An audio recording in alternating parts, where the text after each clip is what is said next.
1-2 on the year. The New York Giants 2-1 clash today at Giants Stadium on a glorious, beautiful afternoon for football. And good afternoon, everyone. I'm Dick Stockton. Most people think this is going to be a defensive struggle. Two strong physical teams playing Hank Stram, but the Tampa Bay Buccaneers will unveil a new starting quarterback, Steve DeBerg, who bailed them out of a victory, and they beat Detroit last week. Dick, as you know, Steve DeBerg has been in the league for 7 years.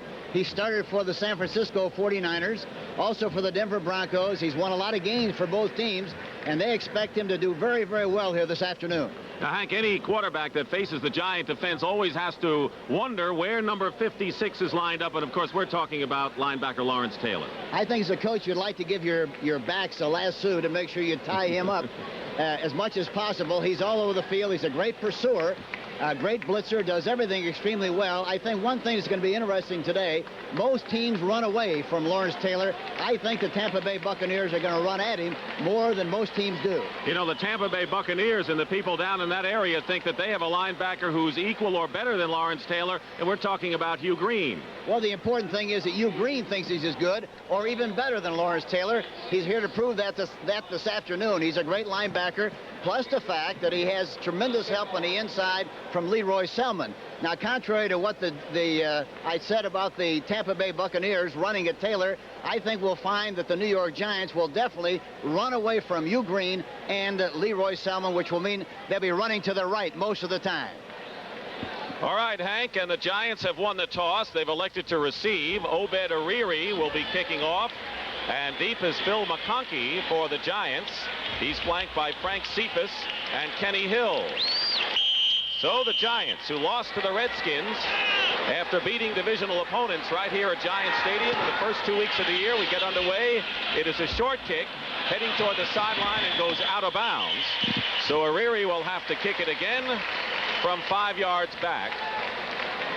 And not an outstanding way to want to start a ball game. We talked about a beautiful Indian summer afternoon. It's 79 degrees as we start the game. Not too much of a wind and clear skies here at Giants Stadium. Obed Ariri, who has played for and was released by several clubs in the National Football League and the USFL from Nigeria, a soccer player in Nigeria, has been kicking very well for Coach John McKay. For an illegal kickoff out of bounds. So Ariri will kick off again from the 30-yard line. You heard the voice of Bob Frederick, who's our referee this afternoon. And there's McConkey, who moves up a few yards to the 7-yard line. John McKay, who had a cataract operation on his right eye this week in Miami on Wednesday, came back to join the team at practice the next day. Another short kick, and this time it's Hill at the 12-yard line. Hill straight ahead. And he's tackled at the 40-yard line by Michael Morton. A 28-yard return by Kenny Hill. The Giants offensively will line up this way. Phil Simms, the quarterback. Rob Carpenter and Butch Woolfolk, the running backs. Ernest Gray and Bobby Johnson, the wide receivers. Zeke Mowatt, the tight end. William Roberts, Billy Ard, Kevin Belcher, Brad Benson, and Carl Nelson, the offensive line. Phil Simms, last week, 1 touchdown and 3 interceptions, did not get much protection. In motion is Bobby Johnson. Simms to pass on first down, intended for his tight end Zeke Mowatt, who just couldn't hold on to it. For the Tampa Bay Buccaneers defensively, David Logan and Leroy Selman are 2 of the best at their positions. And of course, we've talked about Hugh Green. Johnson, Davis, and Brantley are the other Tampa Bay linebackers. Beasley Reese, the former Giant, coming back home to face his former club for the first time. You know, every time you talk to somebody about playing the Tampa Bay Buccaneers offensively, they always say you must be patient. And that's exactly what the personality, I think, the Giants is going to be here this afternoon. Simms will throw second down and 10 up the middle, and he was going for Mowatt again, and I think Scott Brantley got a hand on that ball to tip it away. So on the first 2 plays, Hank, Phil Simms is going for his tight end, who happened to be wide open on that play. Well, I think the scheme of things defensively, the Tampa Bay Buccaneers usually employ a zone defense. They lay back there. They let you throw the ball in front. They play the ball very well. And once you make the catch, they really punish you. And as a result, receivers sometimes are thinking in terms of getting hit more so than they are catching a football. 3rd and 10. Tony Galbraith comes in the backfield. He's a good receiver. Lionel Manuel, a rookie, becomes the 3rd wide receiver. Sims stepping up, and that pass intended for Bobby Johnson was behind him. So the Giants and Phil Sims fizzle in their first series. Bill Roberts, the left tackle of the New York Giants, a rookie, is going to have his hands full this afternoon blocking on Leroy Selman, who is one of the very best in the National Football League. Dave Jennings, who is starting to get back in gear after a tough start. He had a broken rib. John Holt is deep for the Tampa Bay Buccaneers as the Bucs hold in the first series. End over end, Holt coming up in a hurry at the 23. And he is out of bounds beyond the 30-yard line. Call it the 31 by Robbie Jones. So the Tampa Bay offense. It's Steve DeBerg in his 7th year, as Hank mentioned. Adger Armstrong and James Wilder, the all-purpose running back. Kevin House and Gerald Carter are the receivers. Jimmy Giles, a good pass catcher, is the tight end. Sanders, Corson, Wilson, Farrell, and rookie Ron Heller at right tackle. Now it's going to be interesting. Here's you see Coach McKay on the sideline. And the operation was a total success, and he feels very, very good about what happened. Steve DeBerg, who awakened the attack last week against the Lions. The Bucs were down 14-0. His pass out to Wilder. And the Giants covered that perfectly. Pickup of maybe 2 yards on the play. Lawrence Taylor and Perry Williams, the cornerback, make the stop. The Giants defensively, 3-4 front, basically. Jim Burt, very active nose tackle. The linebackers, a good deep group led by Lawrence Taylor. And a secondary featuring Mark Haynes and Terry Kennard. They think good things of them. 2nd down and 7. Call it 2nd and 8 at the 34. And here's Wilder trying to leap over the defenders, crosses the 35-yard line before D. Hardison makes the tackle. We're going to see a lot of James Wilder as a receiver and a rusher this afternoon, Hank. Well, he's really an all-purpose back and a tremendous runner, much more effective from the tailback position than he was at the fullback. Naturally, he gets a chance to run the ball a lot more because the tailback in the I formation runs the ball about 90% of the time. 3rd and 5. Theo Bell, number 83, is in the game at wide receiver, the 3rd wide receiver. They got to throw to a back or something inside the way this defense looks. And he's going down, and the trip, no penalty. Kevin House was the intended receiver. The Giants were all over him, and Larry Flowers, the nickel back for the Giants in his 4th year, and originally with the Tampa Bay Buccaneers defending. DeBerg usually does not do that. He reads defenses very, very well, gets the ball to the right receiver. That time he threw into double coverage. In the open area, really the vulnerable spot in that defense that time was the middle area, especially between the hash mark. Frank Garcia, who was the NFC's top punter last year, doing pretty well again, averaging nearly 43 yards, will be kicking to Phil McConkey.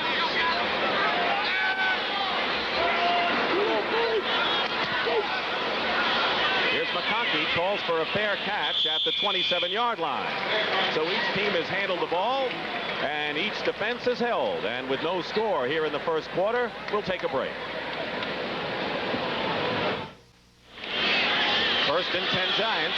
I think the Giants are going to throw the ball a lot on 1st and 10 because whenever they have decent field position, because they play a zone defense, and they like to hit those seams. Fumble, and Sims covers up in a hurry. So Phil Sims on a mix-up with his center, Kevin Belcher, and a loss on the play of some 4 yards.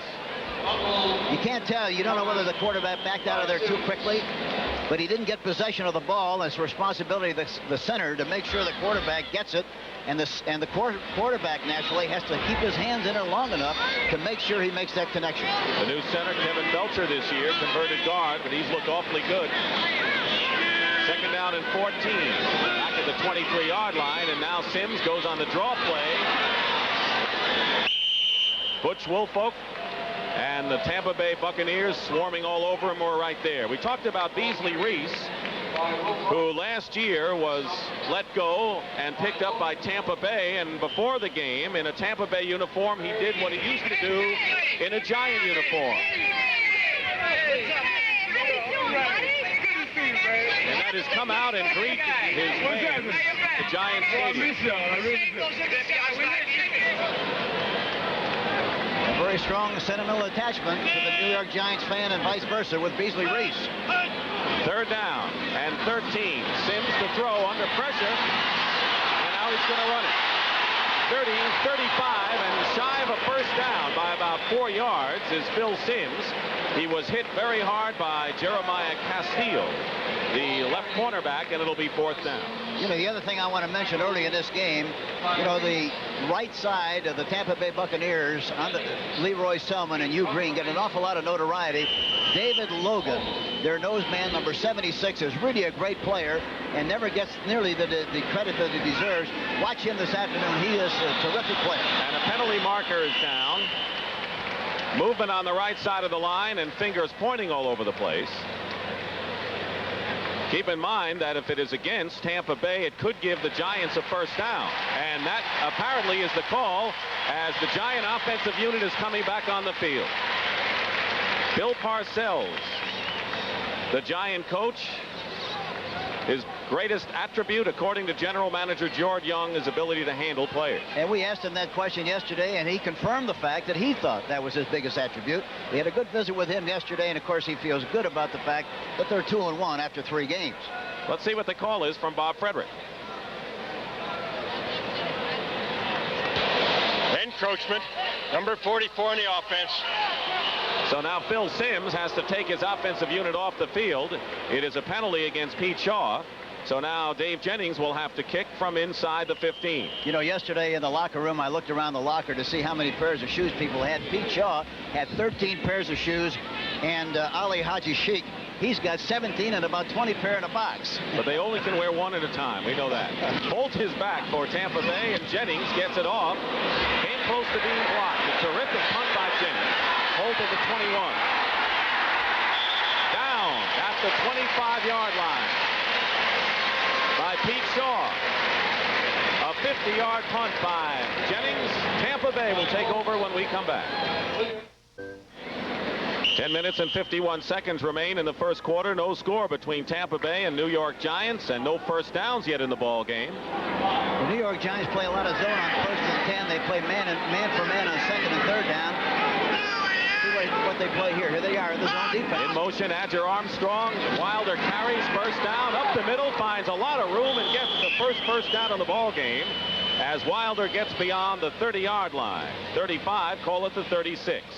The Rams beat Cincinnati 24-14. Of course, they're having to go without Ferragamo. Oh, and look at Atlanta, 42 over Houston, 42-10. And another score, the Washington Redskins win their second in a row after dropping their first 2 games, beating New England in a big game in Foxborough 26-10. First and 10 for Tampa Bay at the 36-yard line. Now this is where they might like to run toward Taylor to the left. Yeah, they do. Wilder, he was tripped up. D. Hardison makes the stop for the Giants. D. Hardison, but Taylor is always around, isn't he, even if he doesn't make the tackle? Well, you know what happens? They use a slot formation with both receivers on the same side, and Taylor goes out a little bit. They figure they can run inside of him on this kind of a play, but D. Hardison does a good job, number 79, the defensive end, and Taylor didn't have a chance to come in and make the play, but he would have. Second down and 8 at the 38-yard line for Steve DeBerg. George Martin has come in as the pass-rushing defensive lineman for the Giants to try to put some pressure on. DeBerg has time. His pass is caught by Kevin House in Giant territory at the 49-yard line. A first down, a 13-yard pickup. Mark Haynes makes the tackle on the real speed burner that Tampa Bay has, Kevin House. You know, of the 2 teams offensively this afternoon, Dick, I think probably because of the structure of the defense, I think the Tampa Bay Buccaneers have more of a chance to come up with big plays because the Giants play man-for-man coverage a lot more than the Tampa Bay Buccaneers. Tampa Bay has not been necessarily a big play team. The Giants have been this year. On first down, Wilder going around right in with a nifty move, and moves the ball up to the 45-yard line, picks up nearly 5 on the play. Terry Kennard makes the tackle. So we're getting a good look at James Wilder coming into this week. Counting rushing and receiving yardage, he was 3rd in the National Football League behind Gerald Riggs of Atlanta and Walter Payton of the Bears. So he's right up there. And he averages about 10.8 every time he catches the ball. The average is about 6 yards for backs, 12 yards for the tight ends, and 18 yards for the flanker. So he's way ahead. He's almost doubled the production area of that back. It'll be 2nd down 6 at the 45. Jerry Bell joins Jimmy Giles at tight end. Adger Armstrong in motion. Wilder again tripped up at the line and picks up a couple of yards. Gain of about 1. It'll be 3rd and 5. But right now, for an NFL Today update, let's check in with Brent Musburger in New York. Brent? Dick, Gerald Riggs has put some numbers on the board for James Wilder to shoot at. Here is one of his 2 touchdowns against Houston for Atlanta. 25 carries, 120 yards for Riggs. Now let's go back to Dick. It is quiet at Giant Stadium for good reason. Lawrence Taylor is down and injured at midfield. And Hank, you know more about what may be going on there. Taylor's hurt. Well, they got a tight end in front of him. He goes around. He's blitzing on the play. Watch him get penetration. He gets a shot on Wilder. But in the process, I don't know what happened. What could have happened? It doesn't look like he got hit, but it looks like he might have got a blow on the hip, or maybe got the blow when he hit the turf. That might be the problem. I don't know. So we're going to take time out right now. Lawrence Taylor being 10-2 on the field, and as I said, a very quiet Giant Stadium. We'll be back. Hank, Lawrence Taylor came off the field on his own power, but it doesn't appear to be anything real serious from the looks of things here. No, it doesn't appear to be at all. Looks like he might have maybe got a little shot on the hip. And I don't really know how much padding they use. I don't think they wear hip pads. And for that reason, sometimes a blow like that can be dangerous. 3rd and 5. The Giants have Leonard Marshall and Casey Merrill in for pass rushing purposes. At the 44-yard line, deep drop by DeBerg. Pumps once, and he is down.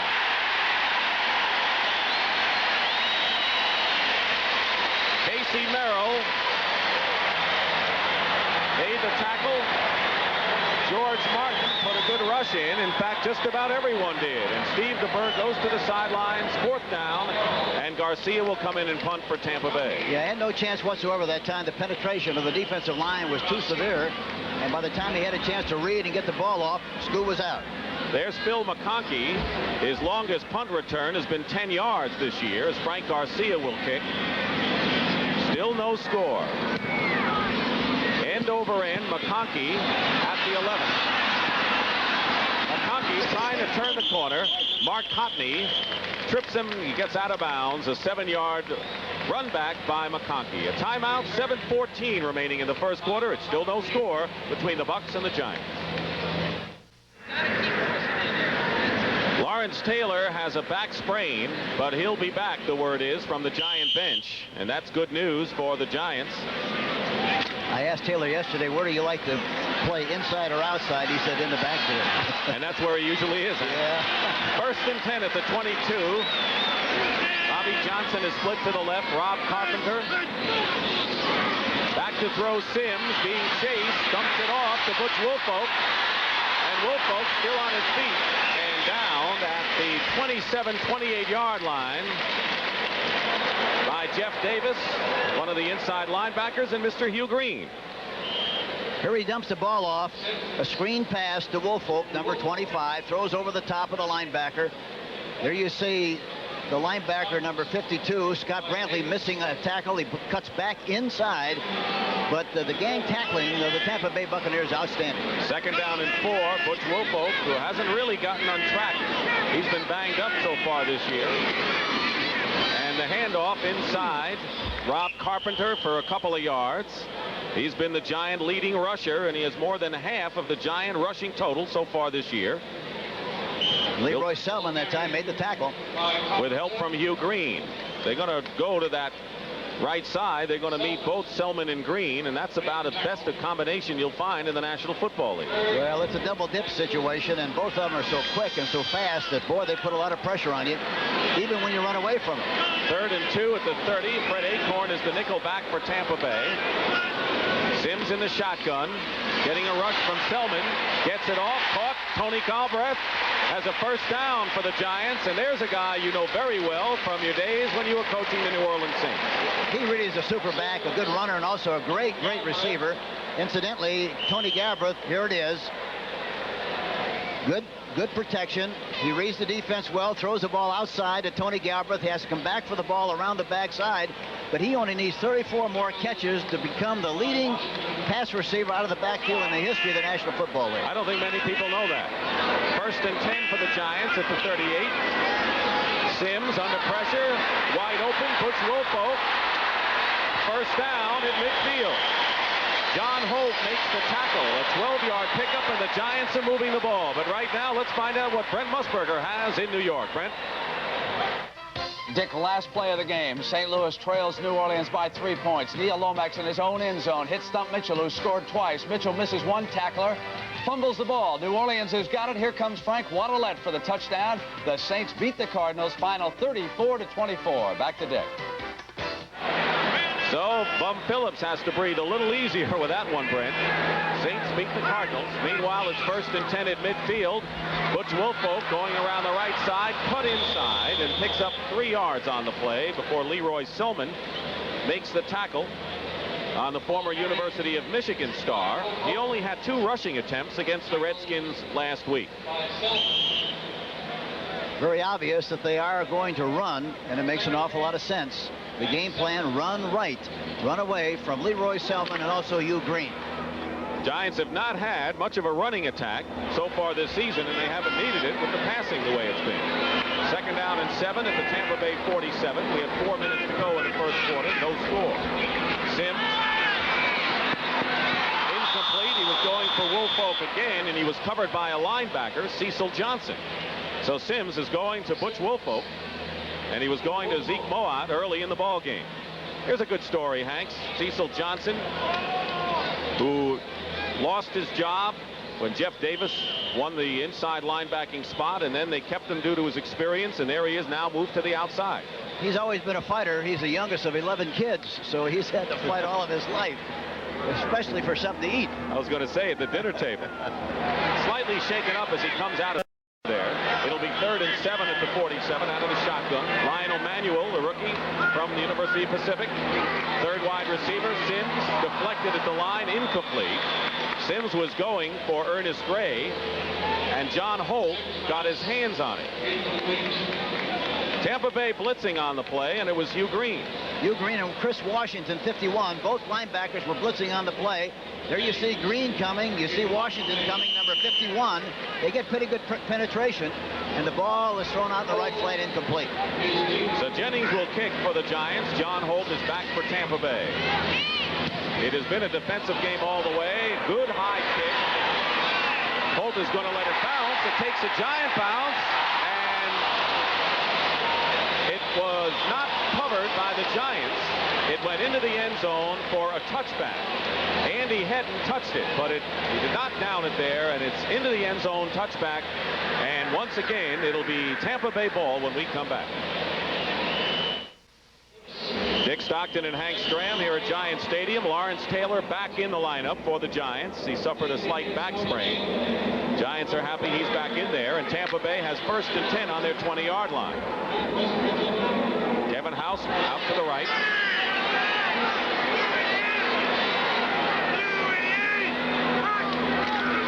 Here's Wilder. Penalty markers down as Wilder takes it out to the 28-yard line. Kenny Hill makes the tackle, the strong safety for the Giants. You know, that time Jerry Bell lined up in front of Taylor and stayed with him, which is very, very intelligent, because they try to keep him away from the flow of the play because he gets there that quickly.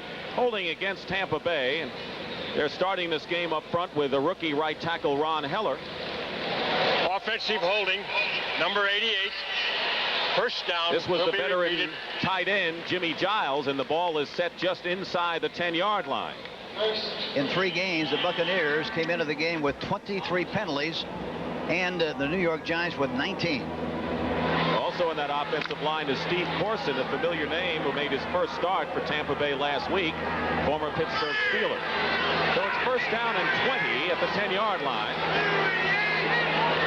DeBerg is backed up, will throw from the 2 up the middle, and the pass is caught by Melvin Carver.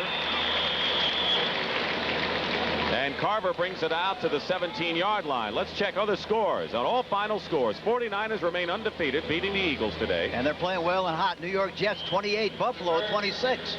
Buffalo had taken a 10-0 lead. As we saw, the Saints beat the Cardinals 34-24. And Minnesota 29 and Detroit 28 final. And the Cleveland Browns, surprising game there against Pittsburgh. That really is a big surprise. Gain of 10 on that play. It'll be second down and 10 back to the original line of scrimmage, the 20-yard line. DeBerg has some time up the middle. The intended receiver, Jimmy Giles, fell down. Joe McLaughlin, one of the inside linebackers, was right there with him. They like McLaughlin. He is a throwback, Hank. Fire plug, overachiever kind of inside linebacker. He's won a job. Yeah, but he dances every dance. He's 6'1", 235, played his collegiate football at the University of Massachusetts, but he's a tough kid, and he's in there all the time, always around the football. Third and 10.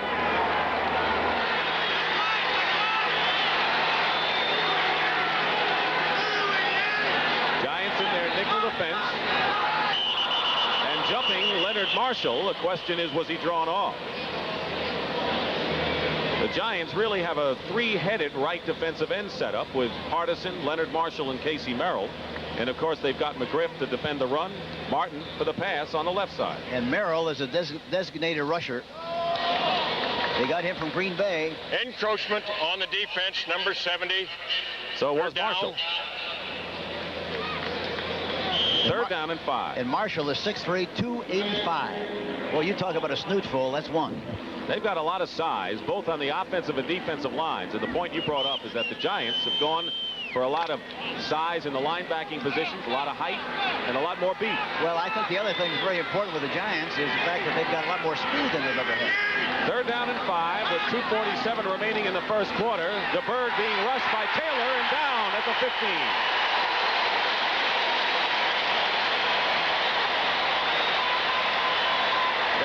To know where number 56 lines up. Not only that, you have to make sure that you're blocking. That time he's inside of the defensive end. And Noah Jackson, number 65, was supposed to be blocking him. He tries to grab him, but doesn't get a good angle on him, and for that reason misses the block, and he gets the sack on Steve DeBerg. So Frank Garcia into punt. He'll be kicking just about from the goal line. And Phil McConkey could give the Giants good field position. High kick. McConkey backs up to the 30. And he gets to the 41-yard line. A 54-yard punt by Garcia. The tackle by Mark Hockney. And we'll be back at Giant Stadium in a moment. 2 minutes and 18 seconds remaining in the first quarter. It's been a defensive battle so far, no score. The Giants starting out on their own 41-yard line. First and 10. Phil Simms, second rated in the NFC this week. Hands off to Rob Carpenter. Plus one. Close to a first down at midfield. Rob Carpenter tackled by Hugh Green and Beasley Reese. But for an NFL Today update, here's Brent. First against Seattle on a pass by Walter Payton, but then Bob Avellini threw a horrible pass in the flat, intercepted by Keith Simpson. Now the Seahawks and the Bears are tied at 7. Let's go back to Dick and Hank. Walter Payton, Franco Harris looming large over Jim Brown's record in that game. They're measuring for the first down, and the Giants are short by inches, but they are in Tampa Bay territory as Rob Carpenter busting up the middle. One thing that's very important when you play against the Tampa Bay Buccaneers, they pursue, react, and respond so well that you have to run some counters and misdirection plays. That last play was a counter play by Carpenter, and they executed it very well and come up with 11 yards. Second down and less than 1, and Phil Simms has a good down and distance situation for him here. Yeah, you're in this situation about 3 times in the game. Wouldn't be surprised to see him pump it up a little bit. Sims is going to do just that. He's gone to the running back, Carpenter, who dropped the ball.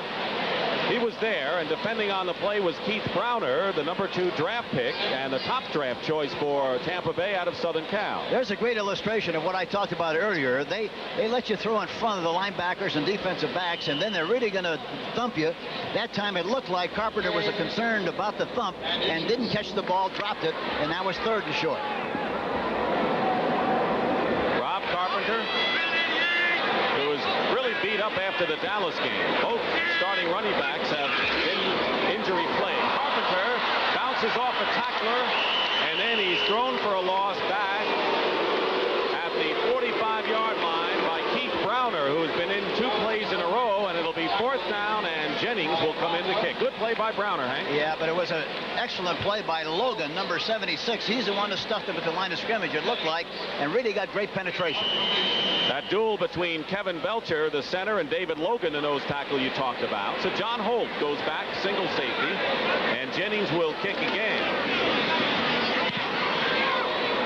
Good kick by Jennings. Inside the 10, Holt down at the 11-yard line by Frank Cephas. 45-yard punt. Well, there's college football next Saturday on CBS Sports. A key Big Ten showdown between defending conference champion Illinois and 14th-ranked Iowa. And Hank will get a look at 2 outstanding quarterbacks, Jack Trudeau of Illinois and Chuck Long of Iowa, 2 guys who can really throw. They come right out of the tunnel throwing the football. They're outstanding. So tune in next Saturday, noon Eastern time, for exciting college football here on CBS Sports.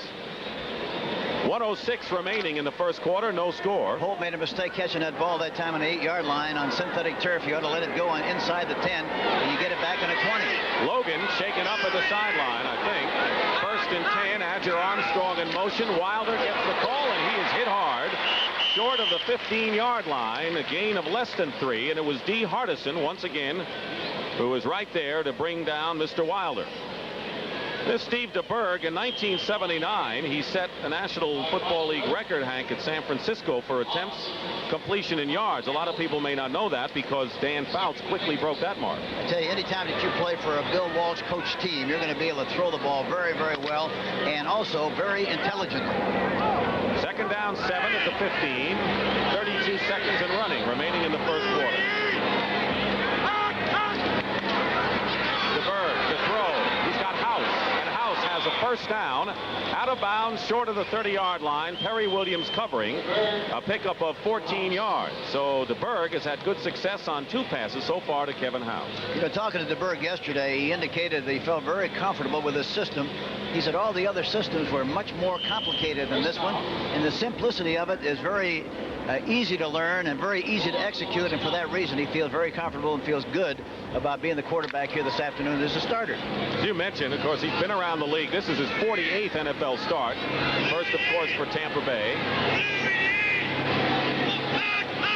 1st and 10 at the 29. The pitch to Wilder. Wilder was hit by Kenny Hill, who held his ground well. The former Los Angeles Raider made the play on Wilder, and the final seconds being ticked off. And that will be the last play of the first quarter. Wilder is the only Tampa Bay player to run the ball from scrimmage so far this afternoon. And he gained all of the yards on the ground last week against Detroit. That's the end of the first quarter here at Giants Stadium. No score between the Tampa Bay Buccaneers and the New York Giants. Dick Stockton and Hank Stram as we start the second quarter at Giants Stadium. No score. It's 2nd and 7 for Tampa Bay on their 32-yard line. Steve DeBerg fires, and a terrific catch by Kevin House at the 35-yard line, although he only picked up some 3 yards on the play. Perry Williams made the tackle. Harry Carson blitzing on the play, number 53, and Steve Corson, number 72, the left guard, is in there now for Noah Jackson. And Corson, who they got from the Pittsburgh Steelers, 6'1", about 275. And you talk about a guy that's developed, strong. He is exactly that. He had an operation early in the season. He's ready to play, and they think he's going to be terrific. They traded him, Hank, for Ray Snell, a former #1 draft pick. 3rd down and 4 at the 35. The Giants have their nickel defense in there. 3 wide receivers for Tampa Bay. Movement. One of the receivers went offside. Out. The pass is tipped away by Andy Hedden. But I believe Kevin House missed the count and went offside. Steve DeBerg, a resourceful, intelligent quarterback, not in the same style as Jack Thompson. DeBerg signals that it is indeed against Tampa Bay. And we talked about Hedden a minute ago. Talking to him yesterday, he said, be sure and say hello to my boy Duke. I haven't seen him for a while. Be sure and say hi. Well, you ought to do that. Maybe I will later, huh? Offside on the offense, number 89, and the penalty will be refused. It will be 4th down. The busiest players in the game, that was the guilty party, Kevin House, have been the punters. Dave Jennings and Frank Garcia right there. He's kicking for the 4th time. And Phil McConkey is at the 22-yard line for the Giants. Less than a minute gone by here in the 2nd quarter. No score, and we haven't had any break yet. McConkey at the 23. McConkey to the 35.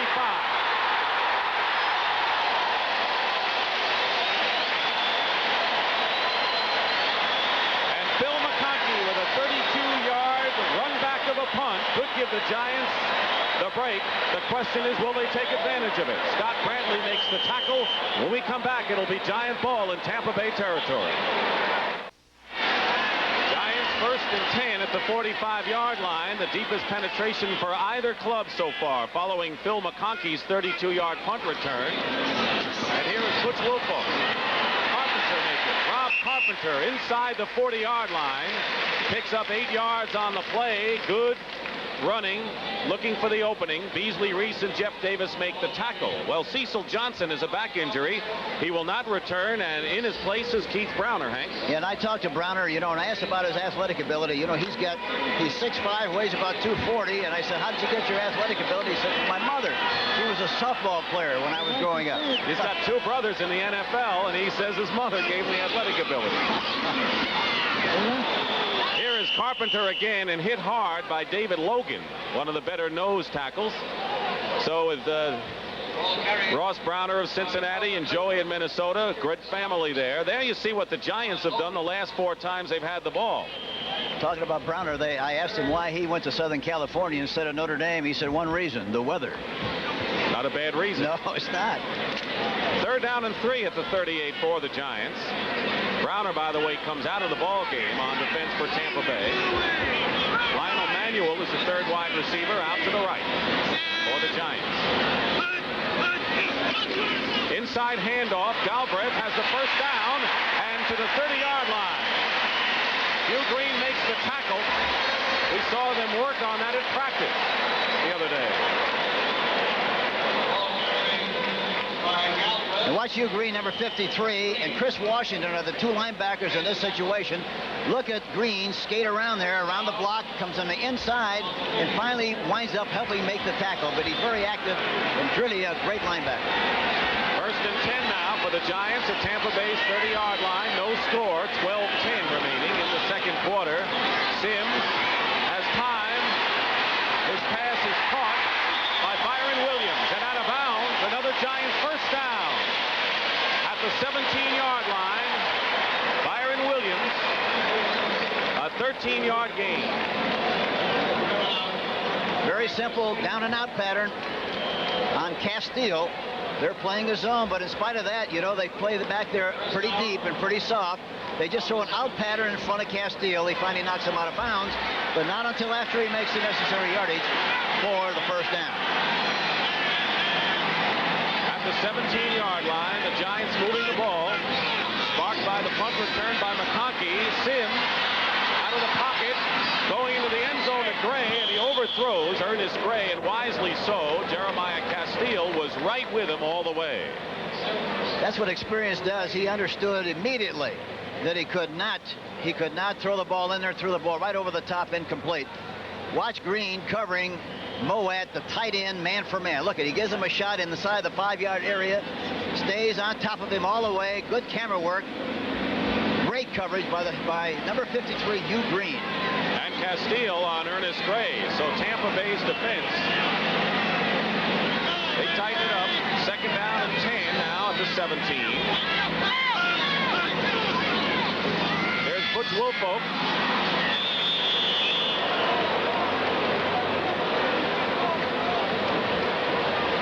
It'll be third down now, and David Logan once again. He was a 12th round draft choice out of the University of Pittsburgh, and he and Selman have teamed up a lot on fumbles and touchdowns on plays like that. He's a very alert player, very conscientious about the responsibility that he has. He's 6'2", 250, and was drafted number 2 in 1971. But he's a good one, and as I mentioned earlier, he doesn't get the credit he deserves. Third down and 9 at the 16-yard line. In motion is Bobby Johnson. The Giants' leading receiver, Sims, batted down by Leroy Selman. So Selman and Cannon both stormed in on Phil Sims, and he never had a chance. It was Selman who knocked the ball away. I mentioned early in the game, Roberts, the young rookie offensive tackle of the Giants, number 66, 6'5", 275. Boy, that's a tough responsibility, blocking against an all-pro player like Leroy Selman. As a rookie, he's going to learn a lot here this afternoon. He didn't block him that last time, which is very obvious. So Ali Haji-Sheikh, whose first 2 field goal attempts last week were misses, will try from 34 yards. He wears a turf shoe on his left foot and a soccer shoe on his right foot. Holding his Rutledge, the kick is up, it's good.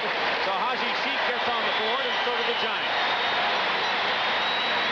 34-yard field goal by Ali Haji-Sheikh. The Giants break out ahead 3-0 with 11:05 to go in the first half. Like you were talking about Ali Haji-Sheikh. Yeah, he's got 17 pairs of shoes, and they're mix and match. The left foot is a turf shoe, the right shoe is a soccer shoe, and he files off the cleats on the right foot of the soccer shoe so that he doesn't have any traction and doesn't have any drag, and he feels it's a lot better to kick the ball that way because he doesn't hit the turf before he hits the ball, which is a very, very good point. So he'll kick off after giving the Giants a 3-0 lead. Michael Morton and James Owens are back, and it's Owens at the 10-yard line, and he is upended quickly by Larry Flowers. A terrific play on special teams. Right now, let's check in with Brent Musburger for an NFL Today update. Dick, hats off to Walter Payton of the Chicago Bears. He has now carried 11 times for 53 yards. He's number 2. He has passed Franco Harris 282, and he will tie Jim Brown. Let's go back to Dick and Hank. James Owens still has not recovered from that hit by Larry Flowers, and he really upended him inside the 15-yard line. A terrific play, but Owens is on the field and shaken up. Here we see James Owens, number 26. He gets hit by Larry Flowers. It's hard to tell what really happened. He hit him very low. And we're going to come right back to Giants Stadium in just a moment. James Owens being helped off the field. Former track star who has played a variety of positions with the 49ers. And then, of course, sent to Tampa Bay, third leading rusher last year, shaken up and out of the ball game. Meanwhile, it is 1st and 10 at the 14-yard line for the Buccaneers, who trail 3-0. Steve DeBerg is the quarterback.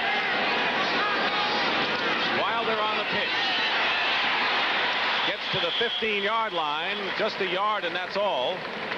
Kenny Hill makes the tackle. Chance to look at other scores. Seattle leading Chicago 10-7. Miami leading the Colts 13-7. Pete Johnson, who was just acquired, scored a touchdown for Miami. Kansas City zip against Denver so far in the second quarter. And Dallas leading Green Bay 10-0. Timmy Newsome scored for the Cowboys, and Septien kicked a 32-yard field goal. 2nd and 9. That time they ran it Taylor to the left side, and McLaughlin really came in well on the inside. Number 52 made the play. DeBerg, penalty marker down. Wilder couldn't hold on to it. He was covered by Harry Carson, but the Giants came storming in, and we could have a holding penalty against Tampa Bay. I think it was Gene Sanders, the left tackle, number 74. You talk about putting somebody in the vice. It looked like he might have been the one holding on the play. That's going to back Tampa Bay up some more. They're on their 15 right now. It's the second holding call against Tampa Bay. Here's Bob Frederick.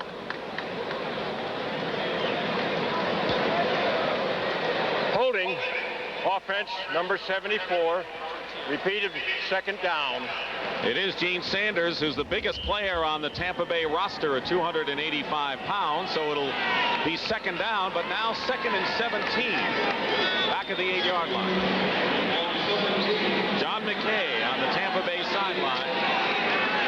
John's calling the plays, and they were talking about how well he called them last week against Detroit. Including the winner, touchdown pass to Giles.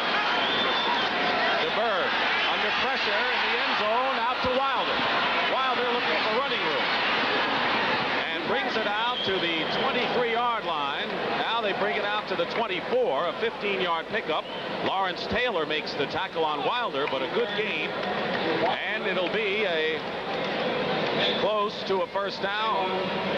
People wonder about that kind of a play and why you'd let it happen, but they play a lot of zone on first down in this situation.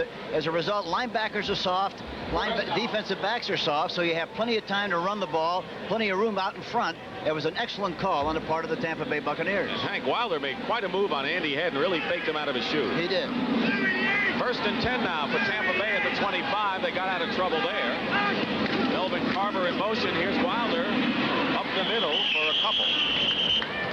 D. Hardison, the tackle for the Giants, who lead it 3-0. We have 9 minutes, 10 seconds to go in the first half.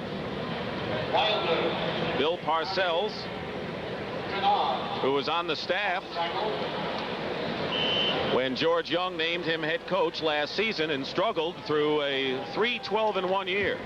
He has a very good grasp of what's going on. He's an outstanding defensive specialist, but is much more involved offensively too. And we had a good visit with him yesterday, and he said that if they can eliminate the turnovers, why he felt that they could do a good job and win. And of course, John McKay said the same thing. What else is new? Yeah, that sounds familiar, doesn't it?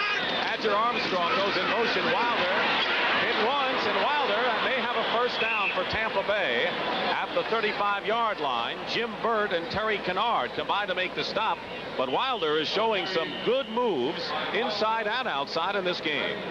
I mentioned running at Taylor more than other teams do. Here's Taylor, number 56. Watch Armstrong get good contact, hits him low. You don't see that happen very often. He knocks him right off his feet. Wilder spins inside and stretches about a 3-yard gain into a bigger gain and very close to a first down. They're measuring, and the Bucs have it. First down for Tampa Bay. Wilder has carried 10 times for 37 yards. And Adger Armstrong is 6 foot 225, and credit him with a very outstanding block on Lawrence Taylor, number 56. And that's why he's in there. Former Houston Oiler, played 3 years with them, originally with the Cowboys. You don't see Taylor in a prone position very often. First and 10 for Tampa Bay on their 34-yard line. They've come from way deep in their own territory. Now here's the zone. They like to play a zone on first and 10, and then they go to man for man. Here's Taylor blitzing. In motion is Carter. And they go into Gerald Carter, who takes a lick from Perry Williams. And Carter is still feeling it. Perry Williams is getting better each week as the starting right cornerback for the Giants. Laid out quite a hit on Gerald Carter on that play. Boy, you talk about a thump. You talk about a thump. This is a great illustration of it. Look, watch here now. Looks like he has to catch it. Look at that shot. Shoulder pads, hat, and the ball flies one way and Carter the other. But a great hit by Perry Williams, number 23. And once again, an injured Tampa Bay player slow getting up is Gerald Carter. Will take a timeout. 7:54 remain in the second quarter. Gerald Carter is still on the turf, and that could be a tough loss for Tampa Bay because Carter was the leading receiver yardage-wise. And right now, according to John McKay, he said Carter was my best receiver. Yeah, coming into this game, he caught 9 passes, and Kevin House caught 8. Of course, Wilder always, in this scheme of things, is always a leading pass receiver. He's got 12. So Carter comes out of the ball game. Second down and 10 for Tampa Bay. Cecil Johnson, the linebacker, is out of the game, will not come back. And now James Owens, we understand, also has been knocked out of the ball game. This is a punishing affair at the 34-yard line. This is when they like to play man for man. DeBerg looking one way, flips it to Wilder, gets away. And Wilder, with good ad-libbing, gets back to the 35-yard line. He didn't pick up much on the play. Jim Burt made the tackle. I was wondering if Harry Carson missed the tackle on Wilder in the backfield. Well, the thing that happened, Carson got the penetration, and he slowed him down enough, even though he missed the tackle. Number 53, watch him. He misses the tackle in the open field, slows him down enough, whereas the Ken Hill comes over and the other people from the inside come over from the inside and make the tackle. You know, talking to him yesterday, talking about Carson, he said he really hasn't felt that he played well. He's had a side injury. Now he's got a bad ankle problem, and he doesn't feel that he's playing nearly as well as he's capable of playing. Third down and 10. Penalty markers fly. And it was Casey Merrill who moved. Let's see if they were drawn by Tampa Bay. Talking to Carson yesterday, he reminded me an awful lot of our great linebacker, Willie Lanier. Very demanding of himself, very critical of the things he did or didn't do. And from that standpoint, they're very, very much alike. Carson said last week after the Washington game, he awoke at 2 a.m. bothered by the way he played and dreaded looking at the films that day. He's very introspective. Harry Carson, one of the veterans on defense. And we asked him what he did about a game where he played poorly. He said, I just worked that much harder. False start, number 72 on the offense. Steve Corson, third down, the left guard, so it'll be third down, another penalty. Third down and 15. Bill Parcells trying to see if the Giants can come back from their loss to the Redskins in Washington last week after opening up the year impressively with victories here against the Eagles and the Cowboys. Ball at the 29.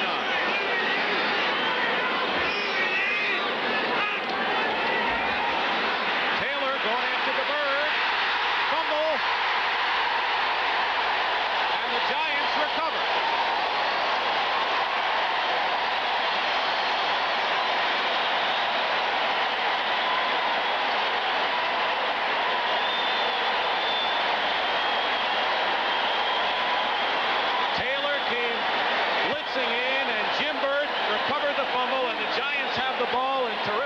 Position at the 23-yard line of Tampa Bay. Taylor blitzing from the outside, number 56.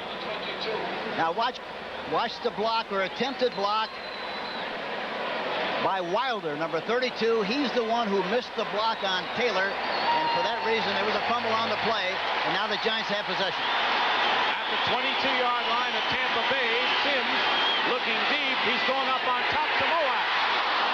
Incomplete. Covered on the play by Beasley Reese. So this is the pattern that Phil Sims has followed, particularly in the Dallas game, Hank, when the Giants got a chance on a turnover. He went right to score, or try to score, and was successful against the Dallas Cowboys. The turnover story for Tampa Bay so far. Yeah, and that's something. Giveaways 11, takeaways 2. They're net -9. And that's led to 34 points by the opposition. And so the Buccaneers are faced with that situation right here. And this is where they're really tough. The Tampa Bay Buccaneer defense, they really play extremely well in this area. Second and 10 at the 22. 6:53 remaining in the first half. Here is Butch Woolfolk to the 20-yard line. A lot of running to pick up 2 yards. It'll be third down. David Logan and Beasley Reese make the tackle. So it'll be third down and 8 for the Giants. Woolfolk that time running to his right, saw a little daylight inside, but about just as soon as he hit the hole, he put his head down and did not see where he was running. The head is the heaviest part of the body, and as a result, all the weight was forward. He fell down really before he really got hit. One thing the Giants are, they're more daring on their attack this year than in the past when everything was run, and then try to throw. They've got a 3rd and 8 at the 20. Tony Galbraith is in the ball game along with Lionel Manuel. The pass is caught by Bobby Johnson, and Bobby Johnson scores. Touchdown Giants. Penalty flag down, however, and let's wait and see. If it's against the Giants, it'll be nullified. Where they dropped it, it looks like it's going to be a holding penalty. No foul. Touchdown. Oh! continues to impress. The leading pass receiver for the Giants with his 4th touchdown reception of the year, and it's now 9-0. You know, the great thing about Bobby Johnson, look, there's a short pass, they get penetration, he makes the catch, but what's happening here with the Giants, they run the ball so well once they make the reception, and there's a great illustration of it by Bobby Johnson. So Ali Haji-Sheikh with Jeff Rutledge holding a 20-yard touchdown pass and long. The kick is good, and the Giants now lead it 10-0, and here's how Phil Simms reacted on that Giant touchdown. You watch, they got some pretty good penetration there, but in spite of that, he got rid of the football, got knocked down. Watch him. There he is. 9th touchdown pass of the year for Phil Simms. It's 10-0. Bobby Johnson, the free agent who walked out of the USFL Philadelphia camp and told us yesterday that he picked the Giants over the Cowboys because they have fewer free agents in their camp. The Giants are glad he did. Haji-Sheikh kicking off deep. Michael Morton. And Morton gets it out to the 22-yard line. Well, Jerry Cooney makes his long-awaited return to the ring, Hank, against unbeaten Phil Brown next weekend on CBS Sports Saturday. And, of course, Cooney hasn't fought since he went against Larry Holmes in June of '82. And Phil Brown is from New Orleans, and I've read a lot about him saying that he's very upset about the fact that the fight has been postponed that many times. Now, if he can fight, well, it'll help. And you'll see the first ever New York Triathlon and the Marlboro Cup. More beginning at 3:30 Eastern next weekend on CBS Sports Saturday. Crowd is on its feet here at Giant Stadium. 1st and 10 at the 22. 10-0. The Giants lead it. DeBerg, 6 of 10. Now 7 of 11. Jimmy Giles has a first down for Tampa Bay.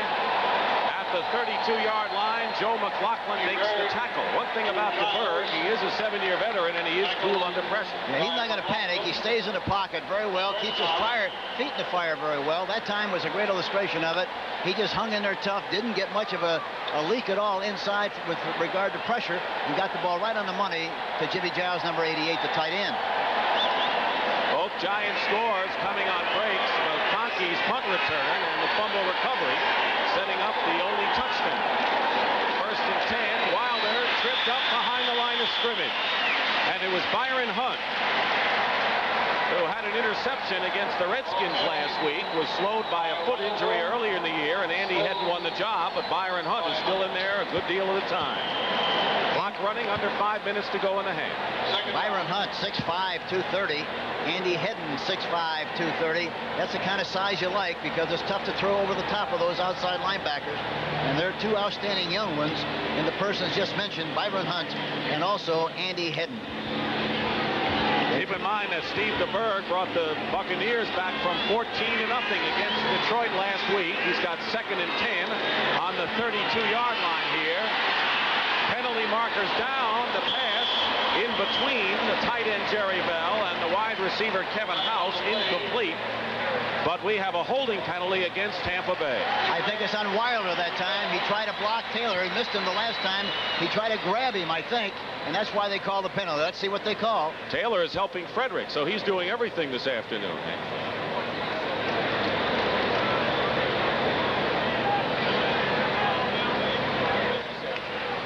Holding, 85 on the offense. Repeated 2nd down. It was Mark Whitty, a 3rd-string tight end in his 2nd year, who was holding on Lawrence Taylor.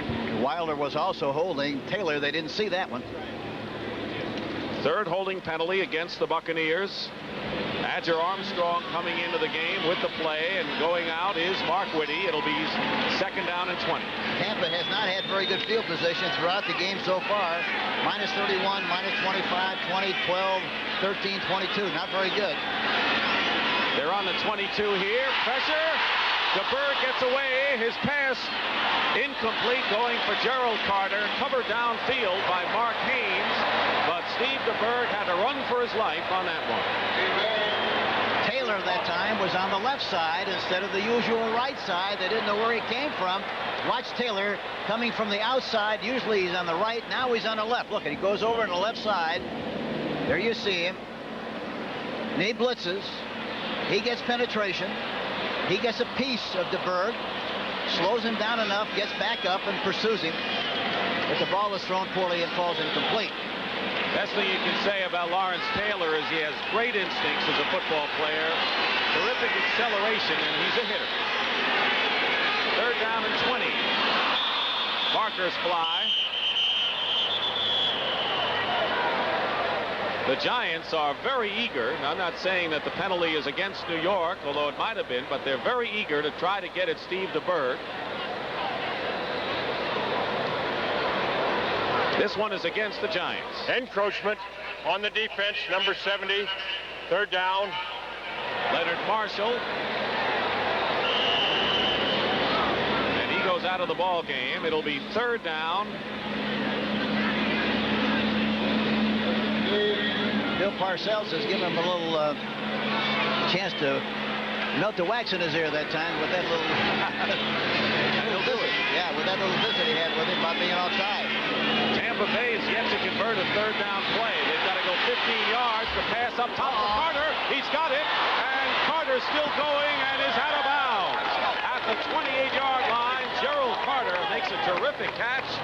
Kenny Hill and Larry Flowers make the tackle, and Tampa Bay with its deepest penetration deep into Giant territory. There you see him, Gerald. Look at, watch him come off. And there's the ball thrown over the top.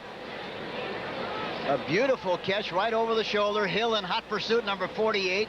Tries to get the cleaver on him. Watch the rush now. Watch Taylor blitzing again from the outside. He gets a push from Corson, number 72. Just gives him enough time to throw the ball over the top. A beautiful catch and a big play by the Tampa Bay Buccaneers, specifically Carter. Their first conversion of a 3rd down play. Carter's caught a 74-yard touchdown pass so far this year against the Bears. That was for 42 yards. 1st and 10 at the 28. And more flags fly.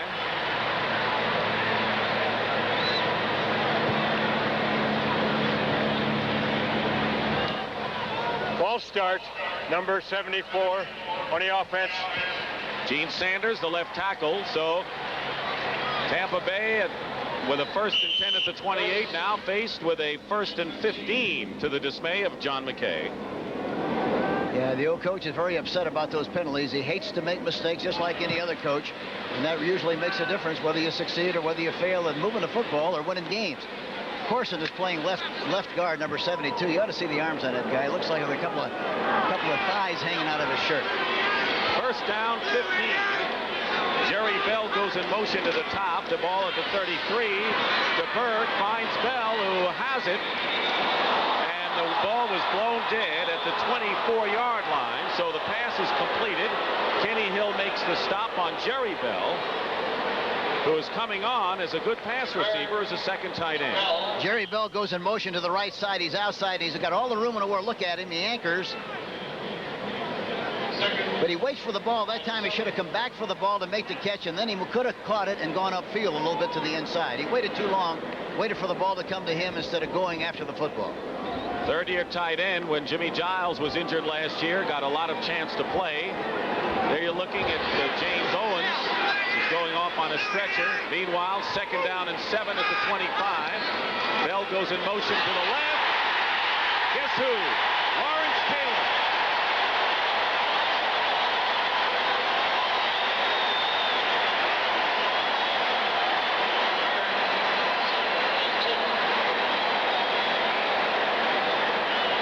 Watch Sanders, number 74. Watch Taylor, 56. Looked like 74 was supposed to block him, but he looks inside and then tries to go outside. Somebody made a mistake in the offensive line, and for that reason, DeBerg had no chance whatsoever to make the play.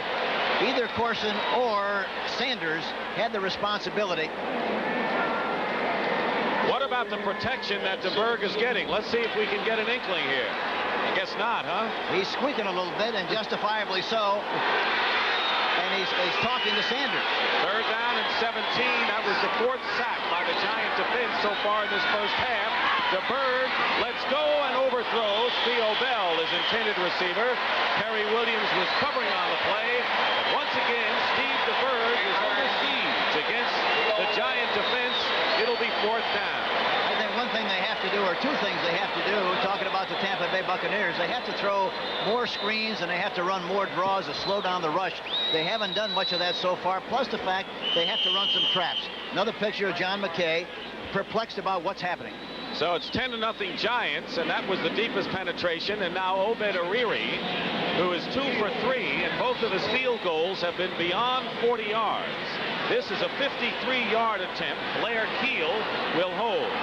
53-yard attempt by Ariri. It's short, off to the left, no good, and the Giants hold. Thanks to Lawrence Taylor and company.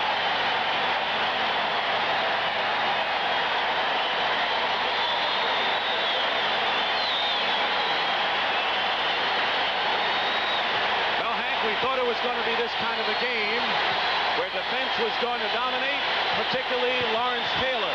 And the crowd likes the Giant effort. They lead 10-0 with 2:39 to go in the first half. Taylor called Beasley Reese and said, "This is my house. My house. This stadium is my house." And he's not a very good host today. No, he isn't. Rob Carpenter on 1st down. Brings it out to the 38-yard line. Keith Browner makes the tackle on Carpenter.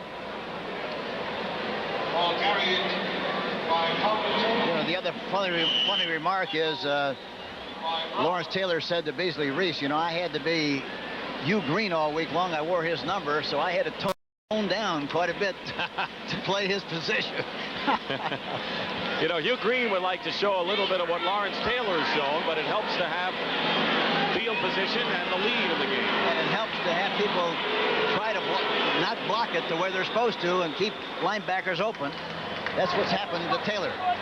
We're having our 2-minute warning right now, and Phil Simms goes to the sideline. When we come back, the Giants will have 2nd down and 7 at the 38-yard line, leading the Tampa Bay Buccaneers 10-0.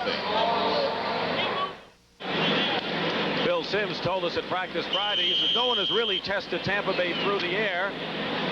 They play teams like the Bears and the Saints and the Lions who don't throw as much as they like to run. And so far, Simms is 5 for 14, 60 yards, 1 touchdown. He really hasn't tested it through the air. 2nd down and 7. Dumps it off to Carpenter. Not a good throw, and it'll be 3rd down. The Tampa Bay Buccaneers had the Giant pass receivers covered well downfield.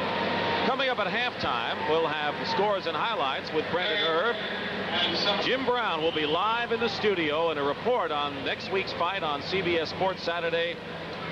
Cooney, Muhammad Ali, and how Ali is doing. He was in a New York hospital this week.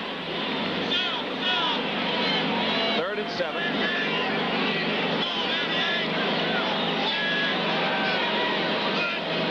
Double the outside receiver. Something inside should be appropriate.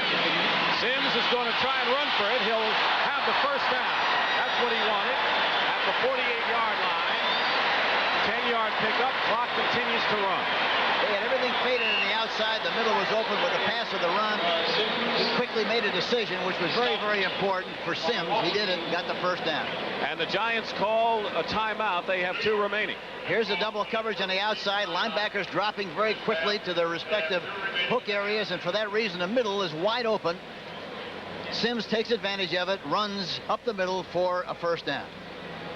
That's the great thing about having a quarterback who has escapability skill, a guy who can move by design and move when he has to. He has a good feel for pressure, and there was a great illustration of it on the last play. You know, last week, despite the 3 interceptions, he was sacked 5 times, and when you don't get that good protection and your receivers drop a lot of balls as they did, you can look like a quarterback having a tough time. But I think overall they graded Phil Simms as not having a bad game last week despite the loss to Washington. You know, the impressive thing talking to Phil Simms, as we talked to him yesterday, He's very calm, very collected. He understands what he has to do. He feels great about the opportunity to be the quarterback again for the New York Giants. And he just feels if they execute and play like they're capable with the great defense they have, they've got a great chance to succeed. And, of course, on the other side of the football, you know, we get the same opinion from John McKay, who feels good about his team. There's Steve DeBerg hoping he gets some protection in the second half. Second quarter, Seattle leading Chicago by 3, and Miami still ahead of Indianapolis Colts. It's 1st and 10 for the Giants at their own 48-yard line. 1:40 remaining in the first half. Giants lead 10-0. Galbraith coming out of the backfield. The pass caught by Galbraith. Still going and close to a first down. He picks up about 9 yards on the play. Clock continues to run, and the Giants line up without a hook. I asked Tony how many balls he thought he could catch here today. He said probably 13. I said that's not very realistic. Maybe you'll catch 7. And Bill Parcells said the same thing. I said he's going to catch 7. Sims back, 2nd down and 1, and he is down. John Cannon came storming in from left defensive end to put a blunt on the Giant attack right there. The first sack of the ball game for Tampa Bay. The clock continues to run, as you see. And now the Giants call another timeout. Their second. They have 1 left. The Giants have 2 fine young offensive tackles, 6'5", 275 in Roberts, and 6'6", 285 in Carl Nelson. A good foundation to build from. Denver leading Kansas City in the second quarter. Dallas 10, Green Bay nothing. What's with Green Bay, Hank? They just evidently are still not having much success defensively. They can't stop people. Here's some final scores, and you'll see more scores and highlights with Brennan Irv coming up at halftime. So get a look at some of the games that were played earlier today in the National Football League. It'll be 3rd down and 10 at the 48-yard line for the Giants. And I guess, Hank, at the least, they would like to get in good field position for Ali Haji-Sheikh to try to add 3 points to their 10-0 lead. Yes, and they've got plenty of time with 1 minute and 9 seconds left. The Bucs have 3 timeouts left, and the Giants only have 1. John McKay this week put the team in charge of Wayne Fonts, the assistant head coach and defensive coordinator, who has a brother on the Giant coaching staff. Yeah, isn't that funny? I talked to Fonts many times during preseason. He said his name is Fonts. I talked to his brother here in New York who works with the defensive back, whose name is Lynn, and he said his name is Lynn Fontes. So I think maybe after 5 o'clock you change it. 1:09 to go. Fonts, Fontes, doesn't matter. 2 good coaches on the respective staffs here. 3rd down and 10. Tampa Bay trying to put pressure on Sims. Gets it to Galbraith, who's hit immediately at the Buccaneer 48-yard line by Hugh Green, who's trying to get into the act. It isn't just Lawrence Taylor's day, he says. Clock continues to run, under a minute to go. 4th and 6. Sims looking to the sideline. And they're going to go for it. And now a timeout is called by Tampa Bay, and it says before you do that, we're going to call a timeout, force you to kick, and have one last-ditch chance at the final seconds of this first half. Next week, the NFL Today with Mike Ditka. Now, he was wired for sound in today's game between the Bears and the Seattle Seahawks. And, of course, Hank Stram, you know what that's about. They wired you when you won that Super Bowl against Minnesota. Well, the funny thing about that is they put it on about 2 hours before the game, and by the time the game starts, you never know it's on. Fire and Ice is the story of Mike Ditka. That's the first game, and the second game, you will see one of these 3 games. Check your local listings. The Giants will travel to the West Coast to face the LA Rams. And in the second quarter, Seattle leading Chicago 10-7. The Dallas Cowboys still leading Green Bay 10-0. If Seattle were to lose the game, Dallas and Chicago could both be 3-1. Jennings, punt, fair catch called for by Holt. Giants trying to down it, and they can't. It goes into the end zone for a touchback with 32 seconds remaining in the first half. That was a good move on Holt's part, because on synthetic turf, on about the 10-yard line, that ball is going to take a forward roll usually and go into the end zone. The last time he tried to catch it on the 8 and got in trouble. Jim Brown is going to be live in the studio with Brent and Irv. Scores and highlights at the NFL Today. A report on Jerry Cooney's return to the ring next week and Muhammad Ali's health. All trying to chase Jim Brown, particularly Franco Harris and Gale Sayers, or I should say, Walter Payton. Sayers wasn't too bad in his own right. Well, the same city, the same team. Same position. First and 10 at the 20. DeBerg flips it out to Wilder. Wilder with a blocker, trying to go out of bounds, and he can't do it. He's tackled at the 33-yard line by Terry Kennard. Clock is running, and now Tampa Bay calls its second timeout. They have one left. After that kind of a game with 3 timeouts left, you must call timeout, which they did. They got 19 seconds. They could have called it just a little sooner. Question that people who watch games always say is that you know you're going to call a timeout if you don't get out of bounds. Why do they have those extra 3, 4, 5 seconds tick off? Well, I think, you know, we used to tell our quarterbacks to make sure before the play to tell the referee, listen, I'm going to call timeout after this play if we complete the pass. That way he expects it, and he's right there when you're ready to call the timeout. If you don't do that, I think you can get yourself in trouble and lose some valuable time. That's what DeBerg has done today. The Buccaneers were victimized by a fumble forced by Lawrence Taylor, which set up the only touchdown in the game. Phil Simms to Bobby Johnson, a 22-yard strike made it 10-0. Ali Haji-Sheikh earlier kicked a 34-yard field goal following a good punt return by Phil McConkey after there was a scoreless first quarter. The thing in this situation that you have to be very careful of, you want to get some points on the board, but in the process, you can't make a dumb mistake and give the ball to the Giants and then provide them with an opportunity to get 3 or maybe 7 with 17 or 19 seconds left in the game. Or I should say in the half. Tampa Bay with 1 timeout remaining, 19 seconds to go, 10-0 to score, and DeBerg has had a lot of time to talk things over with John McKay. He's got Theo Bell and Carter out to the right, House split left. Inside handoff to Melvin Carver, and Carver brings it out to the 40-yard line. Buccaneers lining up quickly, decide not to call the timeout. And you see the time. 3 seconds. This will be the last play of the first half, and it ends with an incompleted pass to James Wilder, and that is the first half of his history. Bill Parcells and the New York Giants have a 10-0 lead over the Tampa Bay Buccaneers. We'll be back with Brent, Irv, and company at the NFL Today studios in a moment.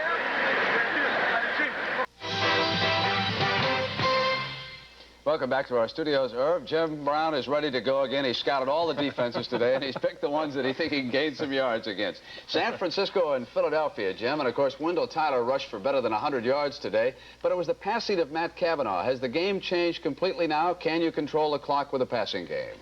Well, actually, I think you can control it with the passing game, as San Francisco does a lot, but also more so with the running game, as Washington does. All right, well, let's take a look now at how Cavanaugh did in replacing the injured Joe Montana. He threw 3 touchdown passes. Irv, this was the best one. Well, it's really a beautiful play. Dwight Clark came in this game averaging 17 yards a catch. He's a big target, 6'3", has great hands and great concentration. There he goes in for the score. San Francisco thus pushes its record to 4-0. They remain unbeaten. The New York Jets, they are now 3-1 on the season, behind quarterback Pat Ryan, who today was 17 of 26 for 248 yards. He threw 3 to Wesley Walker, and this was a pretty one. 44 yards for a touchdown. Walker had a big day, 7 catches for 128 yards. Oh, the Rams and Cincinnati. You probably heard earlier today Jim Brown said Eric Dickerson's his favorite running back right now, thinks he's the best. But I'll tell you, Jim, this had to be the catch of the day, Ron Brown. No doubt about it, Brent. Ron is a happening. He is a track man who can really play football. You're going to see a lot of it. Irv, you said there was a problem with Brown that the scouts were worried about. Yeah, one of the scouts told me that, you know, he has great speed and he has the hands, but the only question they had about him was his eyes. They didn't know if he could see the long ball. You saw that long one today, right? Rams are now 2-2. What's gone wrong with the Bengals? They got a lot of talent, and they're 0-4 with that team. New Orleans hangs on. This is a big win for Bum Phillips. He'd have been under some fire down there in that city if they'd have lost that. But they showed a little true grit today behind Richard Todd and won it 34-24. Atlanta easily over Houston. They scored the first 3 times they touched the ball today. Steve Bartkowski marched them up and down the field. Now Minnesota, Detroit, and it was a big afternoon. Great fake here by Billy Sims. Gary Danielson comes up throwing, throws the touchdown to Leonard Thompson. And then what about this flea flicker, Irv? Well, this is really an exciting play. The ball's handed off to Sims. He flips it back to the quarterback. Now the defense absolutely went for the fake. Everybody sucked up. There he goes. Touchdown pass to Leonard Thompson, and the defensive back was supposed to cover, finally got his hands on him. Special teams touchdown here. Jim, when you were a rookie, when you first came out of Syracuse to the Browns, did you ever play on any special teams? The only thing I did was bring back kickoffs. Ran back. That wasn't bad. That was all right. But that was all right. The other stuff, no. Don't want to do that. Don't go on a tackle anymore. No. Minnesota wins today. They're now 2-2, and the Lions are 1-3. And speaking of the Cleveland Browns, they win today. 2010, a big one for Sam Rutigliano. He'd have been under fire. That's their first win of the year. Quickly now to Duriel Harris, the former Miami Dolphin, for a touchdown, and they rally to win that game over the Steelers. Also, a game today where the Washington Redskins dominated it completely. And again, Joe Theismann said he used the running game to set up the passing attack. We knew that they had stopped everybody else before, and I think our guys just made our minds up that if, with the type of explosive offense that they have, we had to control the football. And the way we control the football is short passes and running the football. You know, we've got our offensive guard in John Riggins. He's as well a blocker as a runner, so and he's a tough guy, and so we just put it on his head. Jim, tough guy indeed. He carried 33 times for 140 yards. What do you think of Riggo? Well, Riggo has been unbelievable in the last 3 years. Theismann has to throw off of him. He's the main man on that team. Theismann works off of him. Here he is right here, throwing off of him to Charlie Brown for the touchdown. And the Redskins, after losing their first two, they seem to have gelled. Or, of course, I think the Redskins may be back in business. They are now 2-2. Now, Chicago and Seattle, and the great duel. Two men going after Jim Brown's legendary rushing record. This was the scene out there in the Kingdome this afternoon. And watch now as Walter Payton comes up passing to Matsui. Then, well, Walter, you can't throw it. Maybe he should have thrown that one. Terrible pass by Bob Avellini, intercepted by Keith Simpson. Now, this is where Walter passes Franco Harris. And, Jim, what do you think of Walter Payton? Walter's great. You see that little stiff leg there? It really doesn't have an effect on the opposing player, but it helps Walter in his rhythm. Now, this is Franco Harris. How about Franco now? Well, that wasn't too bad, Brent, but it's not two guys going after the record anymore because I think Franco wants to get there first. That won't happen. It's Walter Payton going after the record. Walter Payton, who is the true gladiator, and Walter Payton, who I have all the respect for. You have so much more respect. Why for Payton than for Franco? Well, as you watch these two guys play, it becomes very obvious. One guy is a contributor to his team. The Bears are doing good this year. They have a great chance of getting to the playoffs. The other guy cannot contribute too much because there's not very much left. And the NFL Today will continue on CBS after these messages from your local stations.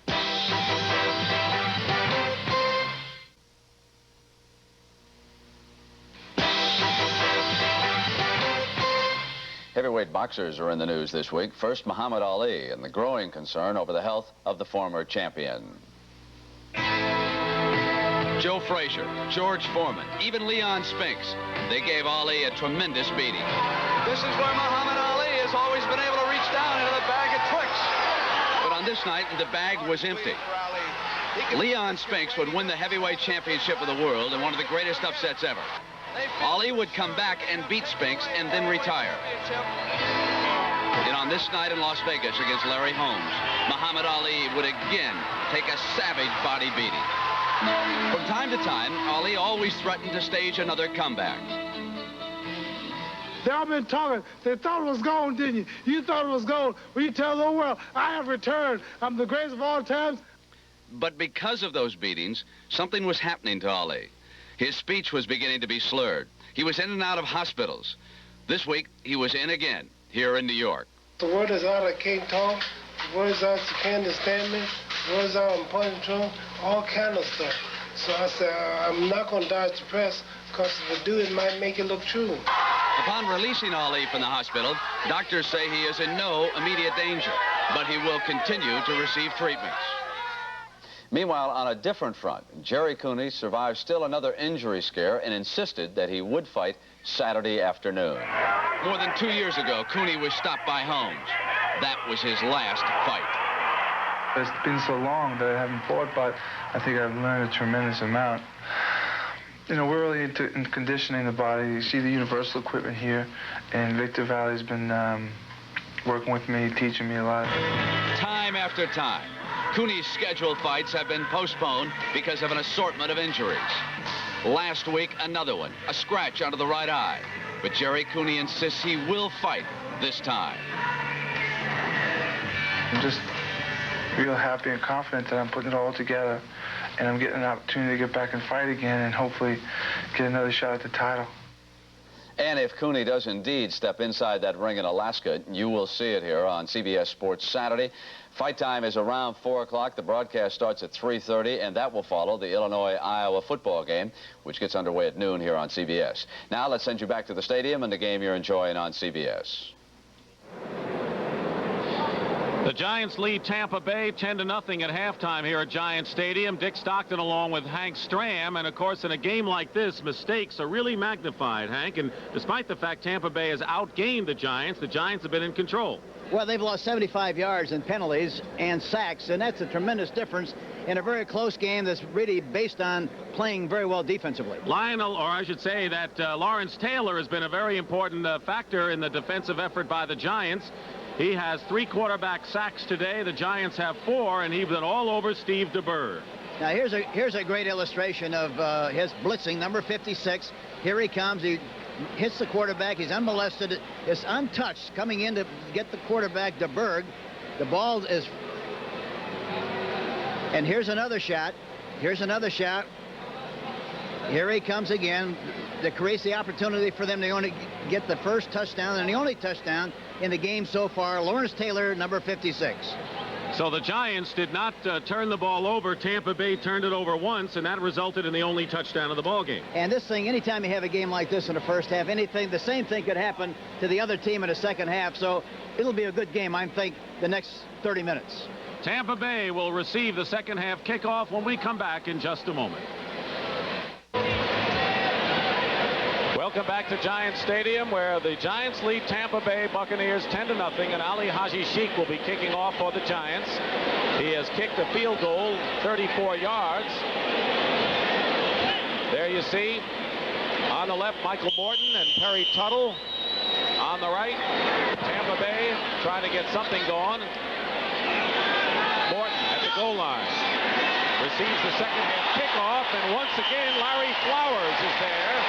Flowers had upended James Owens and knocked him out of the game earlier, and Flowers hits Morton just as hard. Halftime statistics, as we mentioned, Tampa Bay has outgained the Giants, but the turnover story is very big here. That's the story in the game so far, and the sacks. The New York Giants have 4 sacks, and of course the Tampa Bay have 1, and there's 1 turnover, and that's really the difference in the game so far. Steve DeBerg, statistically, has not had a bad game. He's 10 of 17 for 134 yards. Wilder has rushed for 37, and House has caught 3 passes for 30 yards. At the 13-yard line, once again, Wilder straight ahead, brings it out to the 20-yard line, a pickup of 7 yards. Joe McLaughlin and Terry Kennard make the tackle, but once again, Hank Stram, Tampa Bay does not start out in good field position. That's really been the key so far as far as their offense is concerned. Talking about the Tampa Bay Buccaneers, they really haven't had good field position, and the one time they had pretty good field position, they got themselves in trouble. You see John McKay, if the weather had been inclement, rain or a lot of wind, John McKay would have gone upstairs to call the play for Tampa Bay today. We have a gorgeous day all afternoon. And we played together at Purdue University, and at that time Cecil Isbell was our coach, and he called the plays from the press box at that time. Wilder may have a first down for Tampa Bay. McLaughlin and Andy Hedden combined to make the tackle, so he's been a busy man, as he is all the time for Tampa Bay. Not a spectacular offense, but one that uses James Wilder a good deal. Well, they line them up and they say, what can we do best? And that's what they do. They try to express their ability the best they can. Of course, that's the challenge that all coaches have and all teams have. And both teams, I think, are doing a good job of it so far. Tampa Bay has a first down. The other good bonus about James Wilder, Hank, is that he rarely fumbles. Well, he's a big guy. He's strong, and he's got strong arms, strong hands. And for that reason, he does not fumble very often. He's 6'3", 230. But for that size, he's really an excellent, excellent receiver. So the Buccaneers have the ball on their 23-yard line, trailing 10-0. A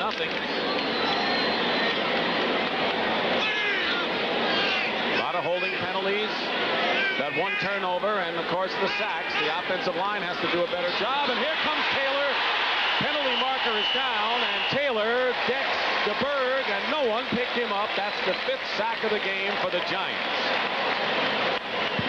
It's really unbelievable that nobody even touches him again this time. Look at Taylor coming. There's no tight end in front of him. Nobody.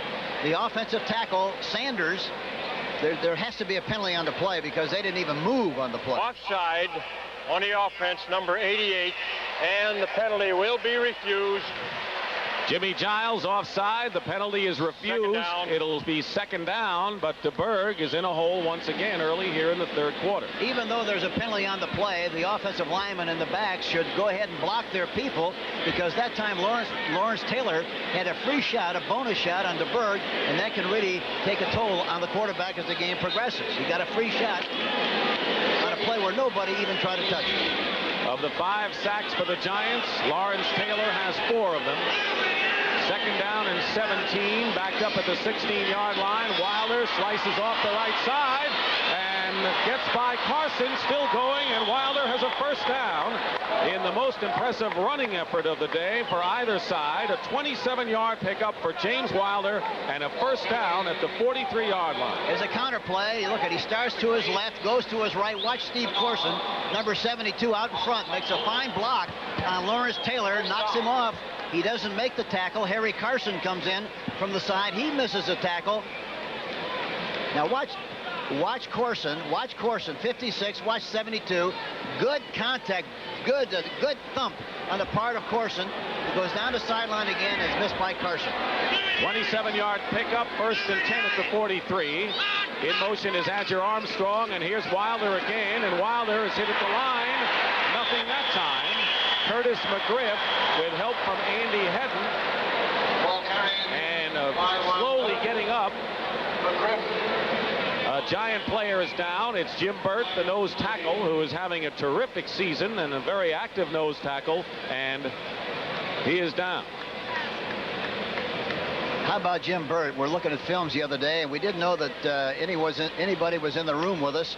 We played a playback, and we talked about Taylor, but in the process, I brought up a point that Jim Burt, the man on the nose of the center, number 64, was really doing a great job of pursuing and using his hands. Face mask on the defense, number 48. Will be. So back to Burt. So anyway, I said he is really doing a great job of using his hands and pursuing. And right about that time, a voice in the back of the room said, that guy's not a very good player. And I turned around and I said, well, you must be Jim Burt. He said, that's right. So it's a good thing we didn't say anything bad about him. But right now, Jim Burt is shaken up. The face mask call against Kenny Hill of the Giants. But we're going to take a timeout. When we come back, it'll be 1st and 5 for Tampa Bay. Very important factor in the Giants' defense this year has been the play of the nose tackle, Jim Burt. Tenacious battler.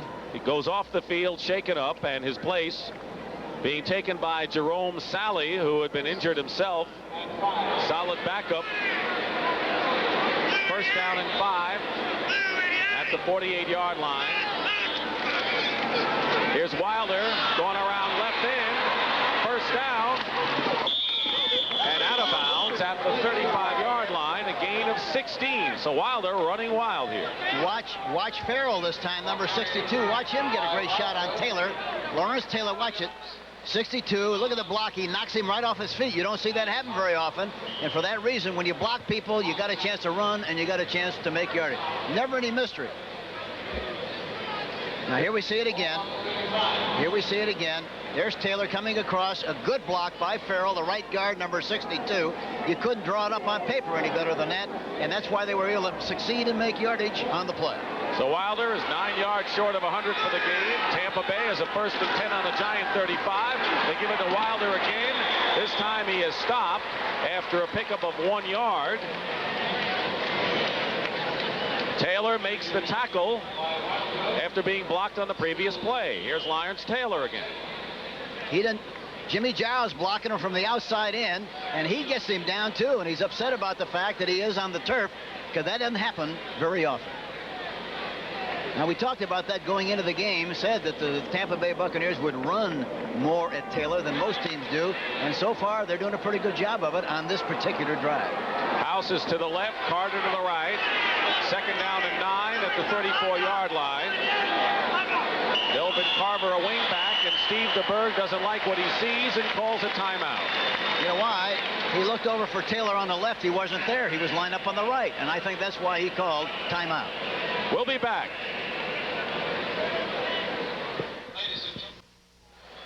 There's Jim Burt walking around now behind the Giant bench.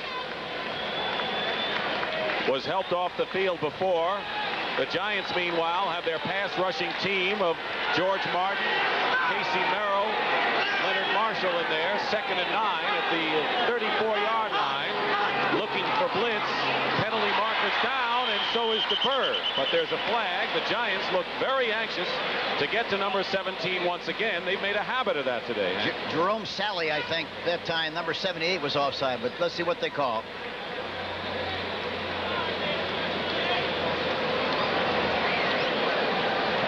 Offside on the defense, number 78. Jerome Sally it is, Hank. 5-yard penalty. So it'll be 2nd down and about 4. There the x-rays of Jim Burt's knees. That's how fast they get to look at him when he came off the field. Well, that's a tremendous help to know exactly what the injury situation is to the player at the moment. The only problem is we don't know how to read them. That is important, just so the doctors can read them. 2nd down and 4 at the 30-yard line for Tampa Bay. Giants lead 10-0. Here's Wilder with Corson blocking. Wilder has a 1st down inside the 25-yard line and really running well. Kenny Hill and Harry Carson make the tackle, and quite a head of steam for James Wilder. Watch Corson, 72. Watch him this time on Haynes, the cornerback. He gets another good block. He's doing a terrific job, and of course he played so much good football for the Pittsburgh Steelers. He looks like he's going to carry on where he left off with them because he's doing a terrific job so far for the Tampa Bay Buccaneers at the left guard position, number 72. 49 yards for Wilder in this drive. 1st and 10, Tampa Bay at the Giant 24. They got an advantage on the right side again. Wilder going over the left side, stumbles his way, but gets close to the 15-yard line, and he really earns his pay. James Wilder picks up some good yardage. Sean Farrell again, number 62. Again, a great block on Taylor. Watch Taylor and watch Farrell, number 62. Look at this block. Good and low, and crunches him, knocks him down, and Wilder goes to the outside and makes a nice gain in the play. 105 yards on the day for James Wilder. You know, I think the biggest mistake you can make if you're not careful when you play against a great player, you stay away from him all afternoon, and as a result, you don't succeed in getting anything done. 2nd and 2, Wilder up the middle, diving towards the 1st down. And DeBerg indicates to John McKay that the Tampa Bay Buccaneers indeed have picked up enough for the 1st down. Tackle made by Jerome Sally and Lawrence Taylor.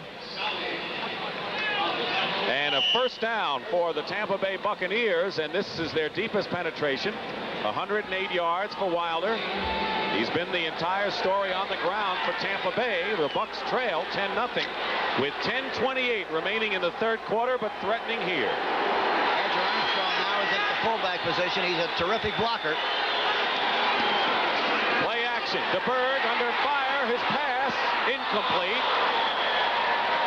He was going for Jimmy Giles, the tight end, but Andy Hedden put quite a rush on Steve DeBerg. So if it isn't Taylor, it's Hedden. They're really keeping him off balance with the rush. Play action fake, and they roll to the right, and watch Hedden gets across the line of scrimmage again. Nobody touched him. He got penetration, and DeBerg had no chance whatsoever to set himself and throw the ball. He's really throwing under a lot of pressure. You're looking at the Giant pass defense team, particularly George Martin, Hedden, who made that terrific rush. Quite an athlete. Picked up a fumble for a long touchdown against Dallas. Meanwhile, it's 2nd down and 10. DeBerg with a deep drop. His pass is caught. Gerald Carter knocked out of bounds, shy of the end zone at the 1 by Terry Kennard. Kennard saved the touchdown on that play. another great illustration of what happens when you have time to throw the football. Watch this now. He has good protection. Watch him. He steps and throws. Plenty of time into the pocket. Delivers the ball perfectly on the outside to Gerald Carter, number 87. Kennard, number 43, knocks him out of bounds. Here we see it again. He gets a free release. He gets a hand on him, talking about Haynes. And then Carter breaks to the outside, away from Hill, makes the catch, and knocked out of bounds by Kennard. You know, Hank, I thought Carter thought he was going to get in there easy. He kind of slowed up, and then Kennard hit him. This is the 13th play of the series coming up right here. And here is Wilder, who is in for the touchdown. The Tampa Bay drive started on their own 13-yard line, and in 13 plays, 87 yards, the Tampa Bay Buccaneers score. They like to smash it straight ahead, and with the people they got up front, especially Corson, the center, Wilson, Farrell up front at the right guard position, they get a good push. And of course, Wilder, as big as he is, he goes in for the touchdown, and now they got 6 points on the board and give the scorekeeper a little business. Blair Keel will hold for Obed Ariri. He'll try to make the score 10-7.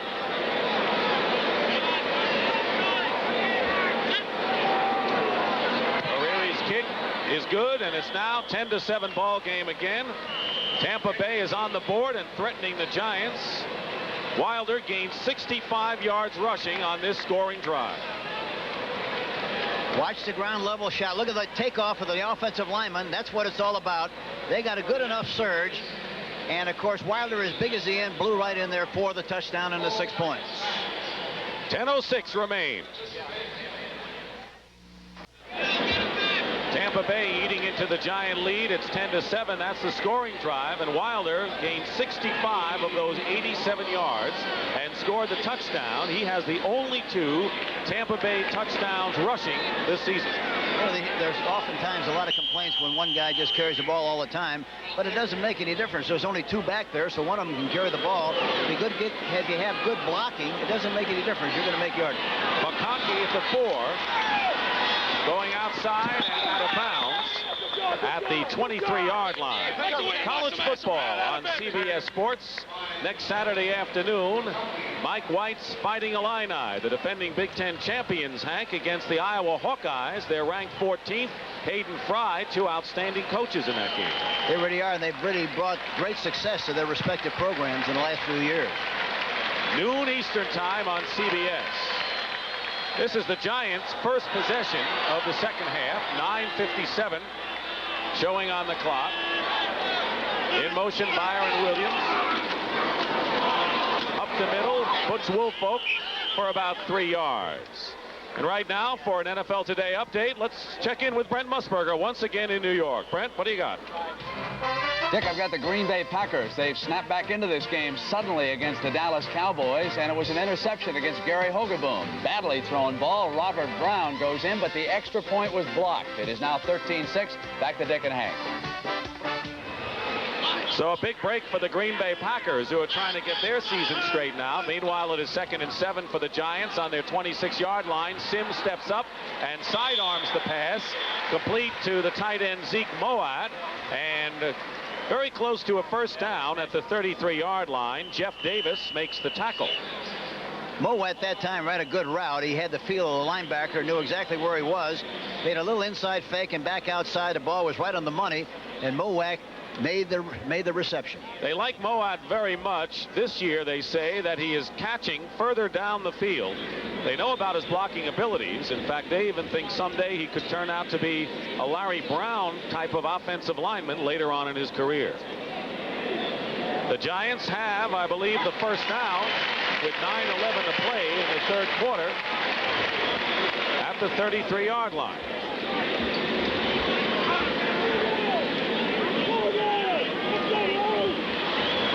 First down story, Tampa Bay piling up those numbers. They had the edge in total yardage on the Giants at halftime, though they trailed 10-0.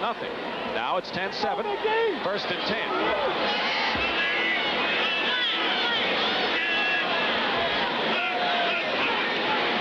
Play action pass, Sims dumps it off to Woolfolk.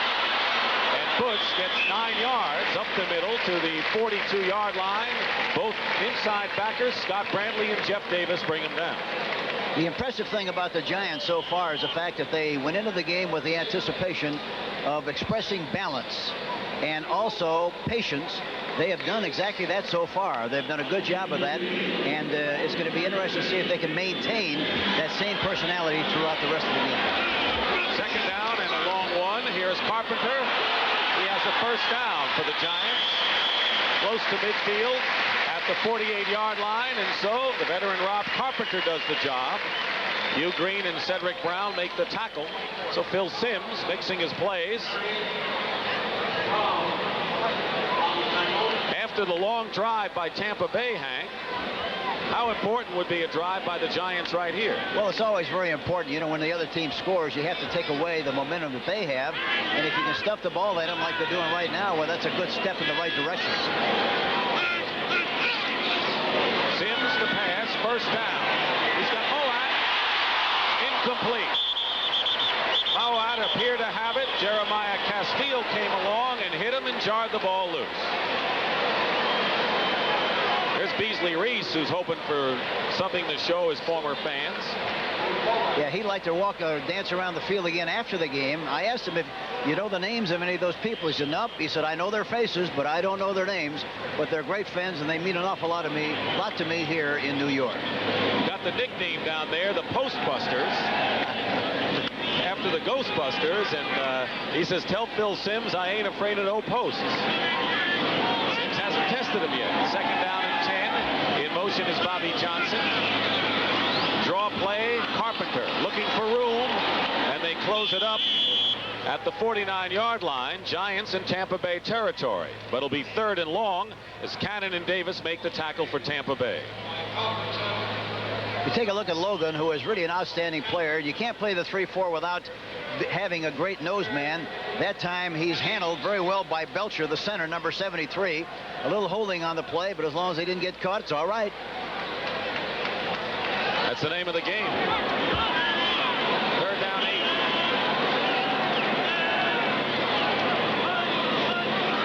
Simms out of the shotgun, being rushed by Selman, gets rid of it, completes it to Williams, and a first down for the Giants at the 38-yard line, a 12-yard pickup, and credit to Phil Simms because he knew that Leroy Selman was coming in fast.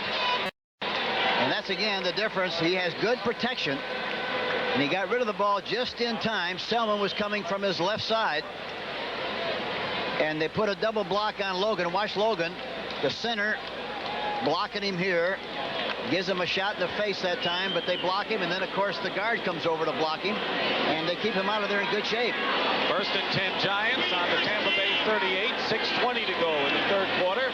10-7, the Giants lead. They led 10-0 at the half. Counter play, Carpenter doesn't get much, and it was Jeff Davis, who has been a terrific inside linebacker, has led Tampa Bay in tackles.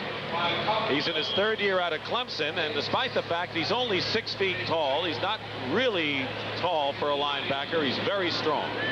Yeah, he's very much like the same kind of a personality as Nick Buoniconti when he played for the Boston Patriots and, of course, the Miami Dolphins. Same stature, a little bit heavier, but has the same quality. Second down and 9. Ball at the 37-yard line. Simms up the middle, batted down. David Logan got a hand on it. He was looking for Mowatt, the tight end, who was open downfield. Look at Logan. He fights. Benson's got him, turns him over to Belcher, but in spite of that, he leaps up and knocks the ball down. Great play by David Logan, number 76, and he is really, as I mentioned before the game, he's really a terrific player. Both offensive lines are young, trying to gel. The Giants with 4 new faces and starters in the offensive line. Meanwhile, it is third and 9 at the 37. Simms up the middle. He's got Byron Williams, and Byron Williams has a first down at the 24-yard line. He has caught 2 passes for 36 yards in this drive. They're rushing 3 and dropping off 8, and they're not getting much of a rush. And anytime you see that as a quarterback, he's got all the time in the world to throw the ball. Somebody is going to be open. He was that time. Byron Williams, number 87, underneath the coverage, and another first down for the New York Giants. Former 10th round draft pick out of Green Bay in his second year and a lot of speed. He can get open. First and 10 at the 24. In motion is Bobby Johnson. Here's Carpenter. Carpenter picks up 3 yards on the play. Jeff Davis again making the tackle. Clock continues to run. 4:40 remaining in the third quarter. The only scoring so far in this third quarter, 1-yard run by James Wilder to cap a long ride by Tampa Bay. There's Lawrence Taylor on the sideline. One thing the Giant offense is doing is giving the defense a chance to catch their breath, something they didn't do last year. Second down and 8. Sims to the air, pumps once, gets rid of it. Incomplete. Byron Williams was the intended receiver, and John Holt was all over it. The timing of the play was perfect on the part of John Holt, number 21. He came across with him man for man and made the play right about the time the ball was coming in there. He made the play. That time they put a little bit more pressure on the quarterback, and they're not going to get it done with that 3-man line. They've got to do something more dramatic from a rushing standpoint to put more pressure on Sims. John Cannon with good pressure on Sims. Looking at his numbers, his 1 touchdown pass was to Bobby Johnson following a Tampa Bay turnover in the second quarter. Third down and 8 for the Giants. In motion is Bobby Johnson. Sims up top, Mowatt knocked away, incomplete. Cecil Johnson was downfield covering on the play. We didn't think he was going to be back. And Cedric Brown also defending, the veteran with 29 interceptions, most among active players in the NFC. That time he made up his mind he was going to throw the ball to the right that time. Bobby Johnson, number 88. Green had him man-for-man coverage, and Green does that very well. But in spite of that, he had a chance for the corner and didn't look over there at all. And for that reason, threw the ball down to the right side and it falls incomplete. Haji-Sheikh with a 39-yard attempt. He kicked one from 34 yards earlier. This kick is up and no good. It's off to the left. So Haji-Sheikh, who last year kicked 53 field goals for the Giants, is now 1 for 3 on the season. And it is still Giants 10, Tampa Bay 7. The Buccaneers will take over. Had the ball for 14 plays on that drive. They failed to capitalize. Haji-Sheikh is now 1 for 4 in the field goal department this year. First and 10 at the 22 for Tampa Bay, trailing by 3. Play action for DeBerg. His pass tipped away by McLaughlin, intended for Kevin House. Right now, Brent Musburger has an NFL Today update. Brent? Dick, all that talk about Walter Payton versus Franco Harris, and then it's a quarterback, Dave Craig, who scrambles in here for the Seahawks. And right now, they are dominating. That is Craig scoring for Seattle. They lead 17-7. Back to Dick. Of course, Seattle had a lead and lost it against the Patriots last week. The Bears coming in undefeated in this ball game, and Seattle has the lead. There's Haji-Sheikh. You know, he's a very cool, composed kicker. We talked to him yesterday. Second and 10 at the 22. Wilder. And a terrific play by Terry Kennard, who a lot of people think is not long before he makes the Pro Bowl. Number 1 draft pick last year, and so with Haynes and Kennard, and now Perry Williams, the Giants are really building up a good, aggressive, hard-hitting secondary. Well, they got 16 new people on their team overall, and I think it's a very dramatic change, and the change shows so far is very, very impressive. They're playing a lot more aggressively, I think, plus the fact they're able to make bigger plays because of the overall speed. Jim Byrd is back in the ball game now. The nose tackle who came out is back in there. Third down and 7 at the 25. The Byrd going up on top of Theo Bell. Can't make the diving catch. And it'll be 4th down. with 3:03 remaining in the third quarter, and the Giants still lead Tampa Bay 10-7. George Martin, number 75, got in there just quickly enough, didn't get a sack, but made him throw the ball before he wanted to. It didn't have much on it, falls incomplete. Garcia will be kicking to McConkey, who's at the 30-yard line.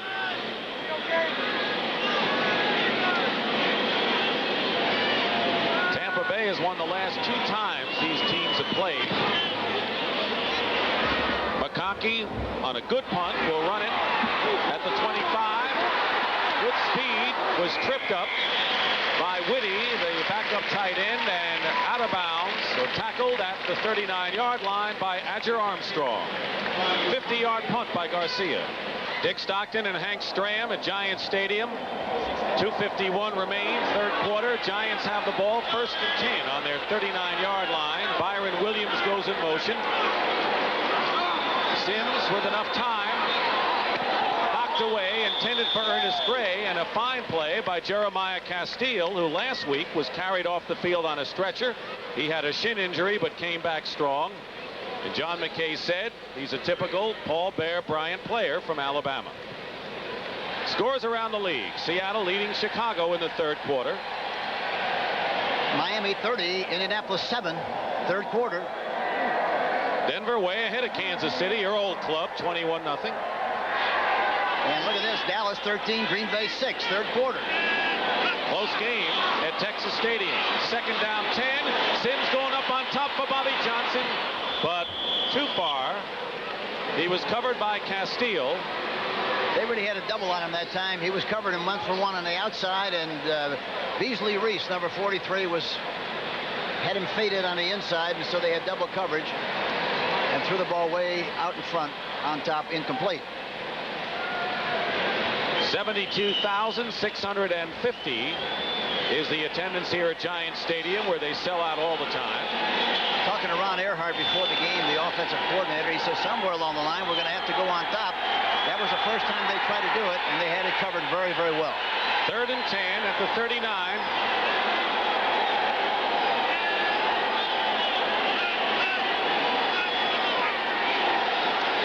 Sims pressured by Logan. His pass caught by Bobby Johnson. He's still going. And Cedric Brown knocks him out of bounds at the 28-yard line. And the Giants, on a 32-yard pickup, have a first down. The catch was impressive, Dick. But the most impressive thing about it was that he's able to run so well and make so much yardage after the catch. This is what they've been able to do so well. Look at this. He's flushed out of the pocket, rolls to his right, and hits Johnson. Logan in hot pursuit, hits Johnson. Now, he should have been tackled. Poor tackling on the part of the Tampa Bay Buccaneers. He scoots to the outside, Bob Johnson, and stretches an average gain into a long one of 31 yards. 1st and 10 at the 27. In motion is Byron Williams. Here's Joe Morris. Joe Morris, the 5'7" scat back, who has been a disappointment, carrying for the first time in the ball game, brought down by John Cannon and Scott Brantley. So Joe Morris, who won the starting job and then did not give the Giants the speed they were looking for and still trying to break one, picks up 5 yards on the play. You know, the other thing that's important here is that the Tampa Bay Buccaneers play so well defensively in this area. Most teams in this area play man for man.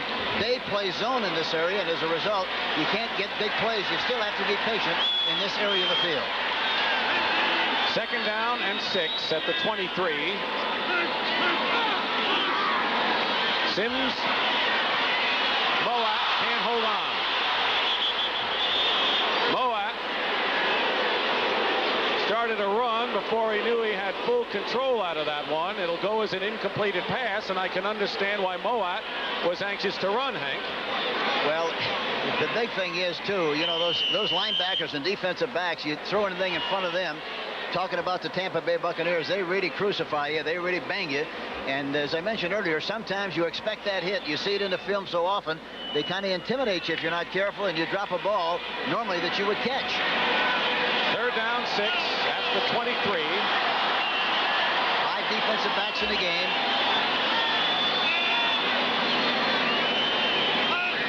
.136 to go in the third quarter. Pressure on Sims, gets rid of it, caught by Byron Williams, shy of a first down at the 20, and a big play by Jeremiah Castile, who saved the first down. It is fourth down, and the crowd wants Parcells and the Giants to go for it. They're going to measure. It is fourth down, and it looks as if they're short, Hank. It all depends on how short they are, really, because if they're less than a yard, the rule of thumb basically is to go for the first down. If it's more than a yard or more, you're going to kick the field goal. I can't tell from this angle how short it really is. There's Bill Parcells talking about it on the sidelines with his coaches. It's a yard. They're going to kick the field goal. They got to kick the field goal, I would think. I don't know what he's going to do, but I would kick the field goal. I'll tell you one thing, Castile saved the first down with his great tackle right there. Yes, he did. You're sure right. The Giants are going to go for it with a yard to go on fourth down, leading 10-7 with 1:20 to go in the third quarter. Bill Parcells is hardly playing it conservative right here. No, he really isn't. He's got Morris and Carpenter in the backfield. Tampa Bay tightens up at the line. Looks like they're going to might do something to the right side to where they're leaning. I don't know whether they will or not. Here they come. Carpenter may not have it. Tampa Bay says no. Let's see where they spot it. It's close. David Logan goes off the field. And from the looks of the Tampa Bay Buccaneers and the Giants, it looks as if Tampa Bay has held on fourth down. And that apparently is the case. Jeff Davis and Cecil Johnson stuffed Rob Carpenter as the Giants gamble backfires. You know, it's tough. They had a good drive before and missed a field goal, came away with no points. They have another good drive and don't get any points. That's very discouraging to your offensive team and also your defense, because they got to go back in the field and play football again, and there's no points on the scoreboard. Would Parcells say not to go for the field goal because it would be 13-7 and the lead would be 6 and not 7? It's still early. Please understand, you know, if I knew anything about coaching, I'd be on the field, but I'm up here. But I think basically, anytime you have a chance to get points, you got to get them. I think a lot of people would agree with you, Coach. First and 10 at the 19. DeBerg fires, complete to House. Close to a first down. Haynes makes the tackle. Right now for an NFL Today report, here's Brent Musburger. Dick, one of the unbeatens, the Chicago Bears, are about to be toppled. Dave Craig play fake to Franco Harris. He's got his other running back, Eric Lane, streaking down the sideline. 55-yard touchdown. The Hawks lead the Bears 24-7. Back to Dick and Hank. All right, Brent, Seattle rolling it up on the Bears.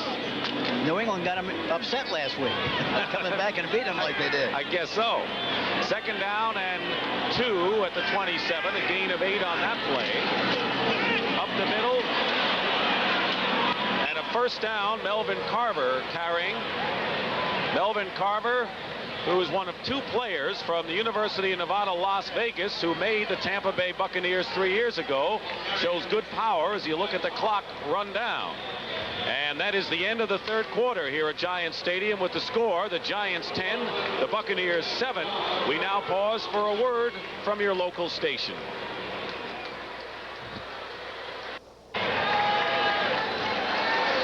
Along with Hank Stram, this is Dick Stockton at Giants Stadium. We start the fourth quarter with Tampa Bay. First and 10 on their 38-yard line, trailing 10-7. Up the middle, Melvin Carver carrying again, and picks up 4 yards on the play. For an NFL Today update, here's Brent Musburger again in New York. Brent, what do you have?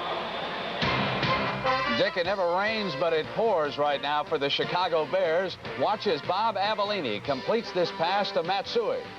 Butler will quickly strip the ball from him, and the middle guard from Boston College, Joe Nash, has got a touchdown. It is now 31-7. The route is on. Back to Dick and Hank. There's a good chance, Brent, that the Bears will be 3-1 after today. Second down and 6 at the 41. DeBerg to throw under pressure is hit. It is the sack by Lawrence Taylor. Once again, he's been laying low for a while here in the third quarter and comes out strong at the start of the fourth. That's the trouble with a play-action fake away from him. Now look at Sanders trying to block him. They put a tackle on him that time. Sanders is too high. And he looks him on the inside, gets a shot at DeBerg, and he's out of business. No chance whatsoever. But that's typical of a big guy. He's 6'3", 280. You have to get good and low and deliver a good thump on that linebacker. He's way too high. Lost him on the inside, and that's why they had a problem. Incomplete pass. Taylor has 4 of the 5 Giants sacks in the game. 3rd down and 6. DeBerg starting his first game today in a Tampa Bay uniform. Led them to victory in a come-from-behind last week. Fires, complete to Theo Bell. Bell looking for the first down, may have it at the 48-yard line. Kenny Hill, the strong safety, put the clamps on Bell, and it looks like a first down for the Buccaneers. Yeah, he made it with plenty of room that time, and Theo Bell goes right down by the numbers. Right down by the numbers. Releases downfield, gets a little shove. And there he is, cuts inside between the numbers and the hash mark, and he knows exactly. He's looking at the sideline to see if he made the necessary yardage, and he did, and they have a first down possession. Last week, DeBerg brought the Bucs back from a 14-0 deficit against the Lions to win. Trying to bring him back from a 10-0 deficit here. 1st and 10 at the 49-yard line, they mark it. DeBerg gives ground and an interception. Let's see if they rule it. Andy Hedden, he has it. Giant ball. Boy, you got to give them an awful lot of credit. Talking about the New York Giants. A great interception by Hedden, number 54, but again, there was a problem with Taylor blitzing from the backside. They've changed the blocking scheme. This time, Corson, number 72, is trying to block him, and he doesn't get him. Makes him throw before he really wants to, and Hedden makes the interception.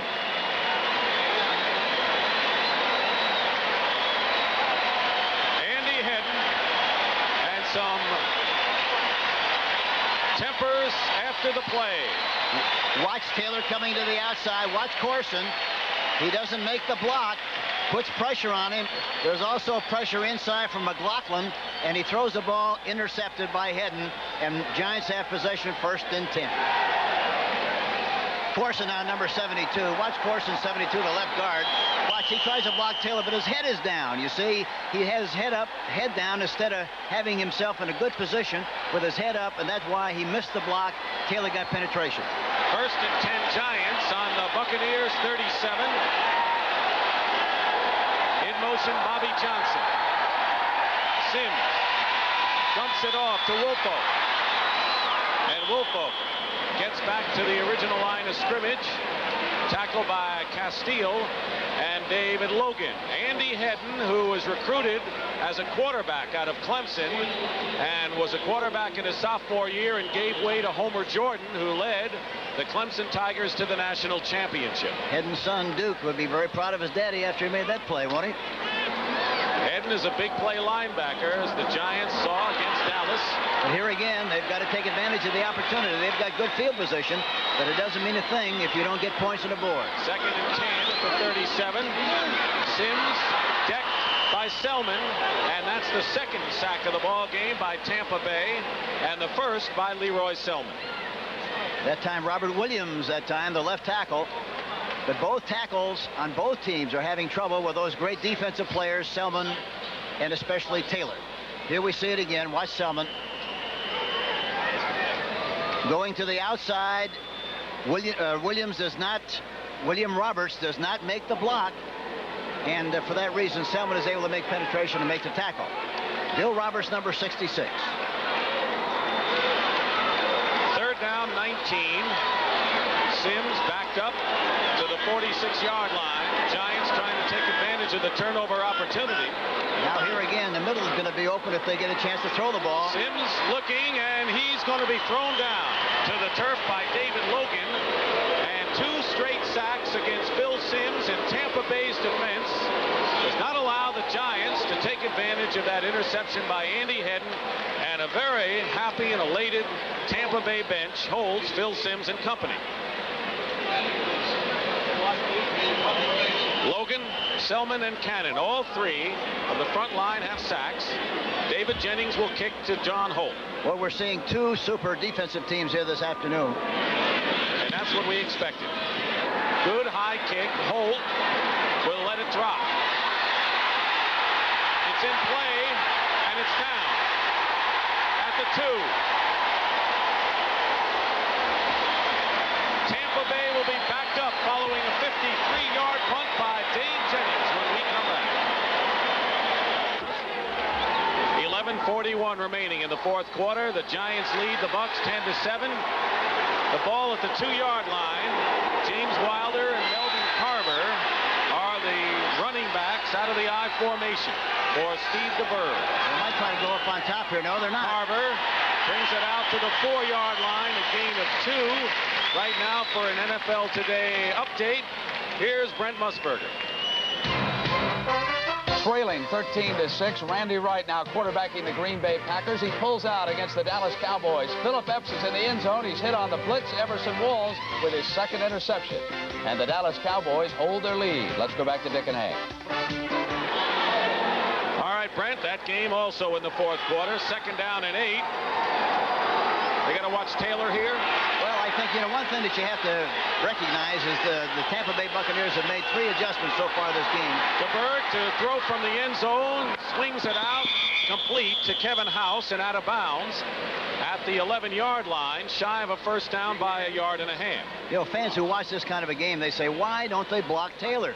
The reason is that really Taylor is doing a great job of getting penetration, but what has happened so far, the Tampa Bay Buccaneers have tried to block him with the back. That didn't succeed. They tried to block him with the tackle. That didn't work. They tried to block him with a guard, and that didn't work. So that's the problem they've had, but they've made adjustments, but they just haven't succeeded in executing the plan. Taylor has 4 sacks. The Giants have 5, Hank. But Tampa Bay battling. 3rd down and 2. And here's Wilder. He stopped. He does not make it. The Giant defense holds, and it'll be 4th down for Tampa Bay. Mark Haynes and Curtis McGriff combined to stop Wilder, who has gained 112 yards. Big play defense for the Giants on that 3rd and short. Well, you talk about bees going after the honey that time. They were all there. The pursuit angle was terrific. So Garcia has to kick from the end zone, 5 yards in. McConkey, who has returned 4 punts for 66 yards, could give the Giants good field position. Garcia doesn't reach for the ball very much. He kicks it pretty close to his body, but in spite of that... Booms this one. McConkey back to the 36. But he does give the Giants good field position. We have a penalty marker down about the 10-yard line. Danny Spradlin, the former Dallas Cowboy, made the tackle on McConkey, the former naval helicopter pilot. But we'll check and see what this penalty is. 10:01 showing on the clock. That thing was up there 4.9 seconds that time. That's a long time.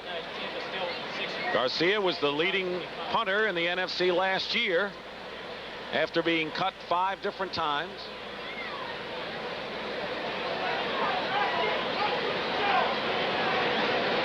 And a long conference here. Why would a conference take so long? What are the different factors, Hank? Well, I really don't know what they're going to call here. What the problem has been, it's hard to tell. But I'm sure that if there's a penalty against Tampa, they're going to... We had an ineligible member of the kicking team downfield. We had an illegal block by the receiving team, and the down will be replayed. Okay, I thought sure if it was against Tampa, naturally they would have declined the penalty and taken the ball right where they got it because they had good field position. Now Garcia has to boom it again. McConkey looking for good field position. He's had a terrific day returning kicks. Giants lead 10-7 in what has been a tough, taut defensive struggle with outstanding defensive plays on both sides.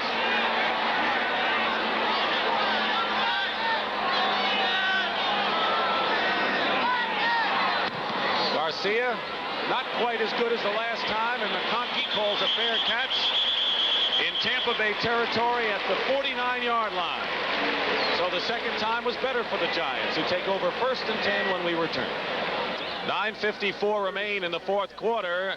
Bill Parcells would like the Giants to eat up some time, Hank, but the running attack just hasn't been there today, as it hasn't been all year. I'm surprised they really haven't thrown more play-action passes on 1st and 10, too, Dick. At the 49 of Tampa Bay, Sims will put it in the air on 1st down, and he finds Mowatt is tight end and gets 8 yards just like that. Danny Spradlin makes the tackle on Zeke Mowatt. Talking about the running game, Carpenter is the Giants' leading rusher with only 29 yards and 11 carries. Last week, the Giants averaged just over 2 yards a rush. You know, the other comment I just made about play-action passes, what it does, the linebackers of the Tampa Bay Buccaneers get such good depth that if a play-action is going to hold them a little bit, you can throw behind a little bit better. 2nd and 2 at the 41. Byron Williams in motion. Butch Wolfo gets nothing. And it'll be 3rd down, a loss on the play of 1, so it'll be 3rd and 3. Bill Parcells told us that he doesn't mind the fact that the running game hasn't been there. Well, he doesn't mind because they're 2-1. That's true. You don't mind anything when you're 2-1 or 3-0. It's when you're losing, that's when everything's a big problem. And of course, the Giants do play in colder weather. He says when the weather gets bad, they're going to have the running game then. Yeah, but you got to worry about when the weather's good and do something about that. It's a long time before it gets cold. All right, Coach. 3rd and 4 at the 43 out of the shotgun for Sims. Penalty, movement in the line. The pass caught, dropped by Byron Williams. Defended by John Holt on the play, but a penalty marker down. Forget it. It was on Browner, I think, the left linebacker. He was a little bit antsy there and got off prematurely. It looks like it anyhow. See what they call. That's it. Tampa Bay penalty. And when you have 3rd and 4 and a 5-yard penalty. Number 57, it was offside. And as a result of the penalty, it is a 1st down. That's a tough one. Tough penalty for Tampa Bay. All penalties are tough. This one especially so. And here again, they've dropped 6 balls here this afternoon, and it goes right back to what I said earlier. They're expecting to get a good, tough shot once they make the catch, and for that reason, sometimes they're a little apprehensive, and they worry more about the hit than they do catching a football, and they drop it. 8:26 remaining. So instead of 4th down, it is a 1st down as a result of the penalty to Browner. The ball is at the 38-yard line. Here's Rob Carpenter up the middle. Carpenter to the 30-yard line like a bulldozer. Hugh Green makes the tackle, but William Roberts, that 1st-round draft pick out of Ohio State you've been talking about, put quite a block on. William Roberts, the left tackle, on a counterplay. Counterplay, meaning you step one direction, go another. Look at 66 Roberts. Go through the hole and gets a good shot on Brad Spradlin, number 55. And for that reason, he's able to get through there for a big gain. 2nd down and 2 for the Giants at the Tampa Bay 30-yard line. Carpenter, 1st down to the 26. Spradlin again on the tackle. Repeated the play, exactly the same counter play, trying to get the linebackers to move in one direction and then go to the opposite side. Everything was exactly the same. He ran it a little tighter inside and picked up the necessary yardage for the 1st down on 5 carries. Carpenter rushing on 1st down situations. 5 carries, 5.4 average. Pretty strong. They bring Galbraith in. He's the good receiver out of the backfield as you look at Carpenter's numbers. 1st and 10 for the Giants at the Tampa Bay 26.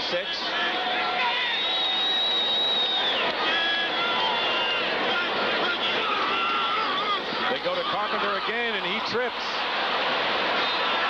Now gets up again, and on his 2nd effort, he is down by Carl Morgan. He tripped on his own volition and then got up and he knew he wasn't tackled by a Tampa Bay defender, picked up some extra yards. You know why he tripped? That's what happens, especially if you wear new shoes, new turf shoes, because they have great traction, and if you don't pick your feet up very high, you're going to stumble a lot, and that's what happened, I think, on the last play. It's a lot easier for a quarterback to use new shoes than it is for running backs. You've been talking about shoes. Are you selling shoes now, Henry? Well, you never know. You got to do it some way. Second down and 5 at the 21 for the Giants. They lead it 10-7. With 6:16 to go, Sims up the middle, Mowatt, touchdown.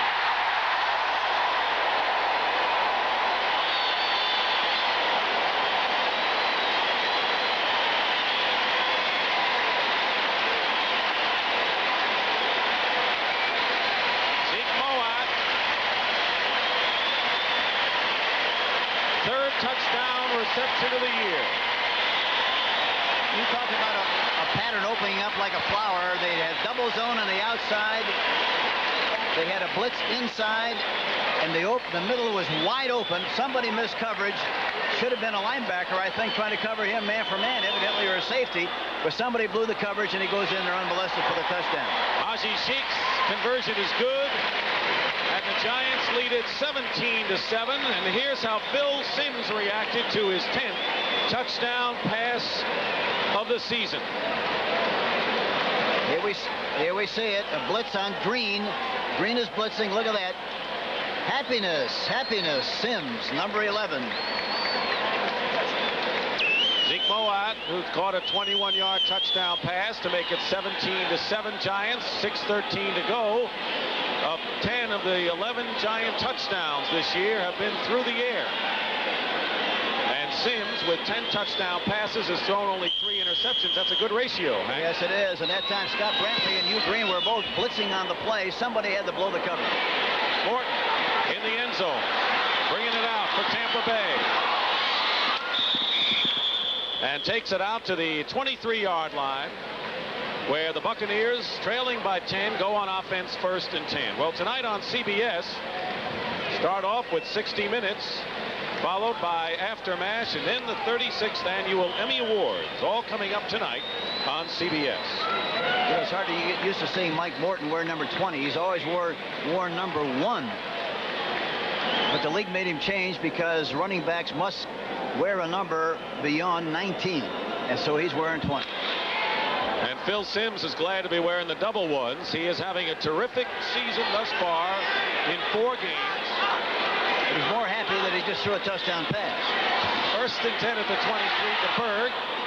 Dumps it off to Adger Armstrong, but Lawrence Taylor makes the hit. And it might be a penalty flag is down. You're right, Hank. It's a late hit, I think. Andy Hedden might have gotten to Steve DeBerg on that late hit, perhaps. DeBerg shaken up. Personal foul, roughing the passer, number 54. First down. It'll be a first down. Here we see Andy Hedden land up on the left of the screen, 54. Nobody touches him. There he finally runs into traffic, and he hits him way late and hits him high. DeBerg's a rangy guy, though. Yes, he is. Yep. And he's a tough guy. He's a great competitor. 1st and 10 at the 40-yard line for the Buccaneers. Under 6 minutes to go. DeBerg up the middle. Wilder wide open into Giant territory. Out racing Kenny Hill. And Wilder runs it down to the 26-yard line. A 35-yard pickup. And Tampa Bay all of a sudden is threatening. Plenty of time to throw with a 3-man rush that time. They crossed the backs. He's wide open in the middle area. Looked like a zone coverage. That's why they were so soft. Hill chases him from the backside. Finally makes the tackle, but a big gain by Wilder, number 32. The clock running. Tampa Bay has 2 timeouts. They used one early. 1st and 10 at the Giant 25. Bump and run on Williams over there. DeBerg to Giles inside the 15. Another first down for Tampa Bay at the 11-yard line. Kenny Hill again defending. A 14-yard pass to the all-time leading receiver, Jimmy Giles, for Tampa Bay. And they're playing man-for-man coverage, talking about the New York Giants. And he looks to safety man Kenny Hill by a large margin. Hill finally overtakes him and knocks him out of bounds, but the ball now is on about the 11-yard line, and they've got down the field quickly. The one thing about the Giants defense, they had the feel we got to make them travel slow, must make them take the skateboard or the bus, not the jet, and they've been able to take the jet so far, and as a result, they've gone down the field a lot quicker than they should have. And a fast jet at that. 1st and 10. In motion, Carver. The Bird looking for a receiver. Throws. Carter on a deflection almost held on. Kenny Hill was defending on the play, got a piece of it. He had plenty of time that time. Watch Carter coming off the ball. Perry Williams doesn't hit him at all, tries to touch him, but he doesn't. He's open across the middle there, but he doesn't get the ball quickly enough. There he is. The ball's thrown a little bit behind, and Hill knocks the ball down. There you see Haynes dropping off into the 2nd and 10. The Bird under pressure, fires. Jerry Bell close to the goal line. He gets to the 1-yard line. Perry Williams makes the tackle, but a good catch by Jerry Bell. His 2nd good catch of the ball game. And Tampa Bay is knocking on the Giant door, and with 4:42 and running, this game still very much up for grabs. Oh, it really is. And the key really is the fact that they move right down the field so quickly. There you see a blitz. Carson blitzing up the middle. Another blitz on the outside with Taylor. And he throws the ball outside, and Jerry Bell makes the catch. The ball's on a 1-yard line. 1st and goal. John McKay looking at his Bucks, 1-2 on the year. Jerry Bell in motion. And here's Adger Armstrong. He's in for the touchdown. So the Tampa Bay Buccaneers, who were trailing at one point, 10-0, and lately it's 17-7, have come back to make it a 17-13 ball game with 4:02 remaining, as Adger Armstrong scores a touchdown. And Armstrong is big and he's strong, and he's a good short yardage back. He really is, and a very, very outstanding blocker. Is 6 foot 225. Obed Ariri will try to bring the Buccaneers to within 3 points. Blair Keel, the rookie quarterback from Notre Dame, holding. This is an important kick. Ariri's kick is good. And it is 17-14 now in favor of the Giants. Here we see Adger Armstrong, 46, running over Corson on the left side, bounces to the outside, and Jerry Bell, number 82, really does a good job of blocking. But a good surge, a good push from the offensive line. Good push by the offensive line. Jerry Bell especially doing a good job on the play, and also Jimmy Giles.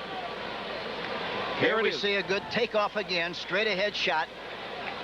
And Armstrong is big and he's strong, and he goes through the pile and comes out the other end and gets in there for the touchdown. Adger Armstrong with a touchdown. Wilder has scored 2 from the ground, and Armstrong, the only other runner to score. It's 17-14, and Ariri will kick off. 4:02 showing. Timeout Story. Tampa Bay has 2. The Giants have the full complement of 3. But as Hank pointed out, the Buccaneers, who normally are a patient offensive team, really race down that field to threaten the Giants again. Well, there again, if you're not careful, you think, well, we're going to play a prevent defense. And what are you preventing?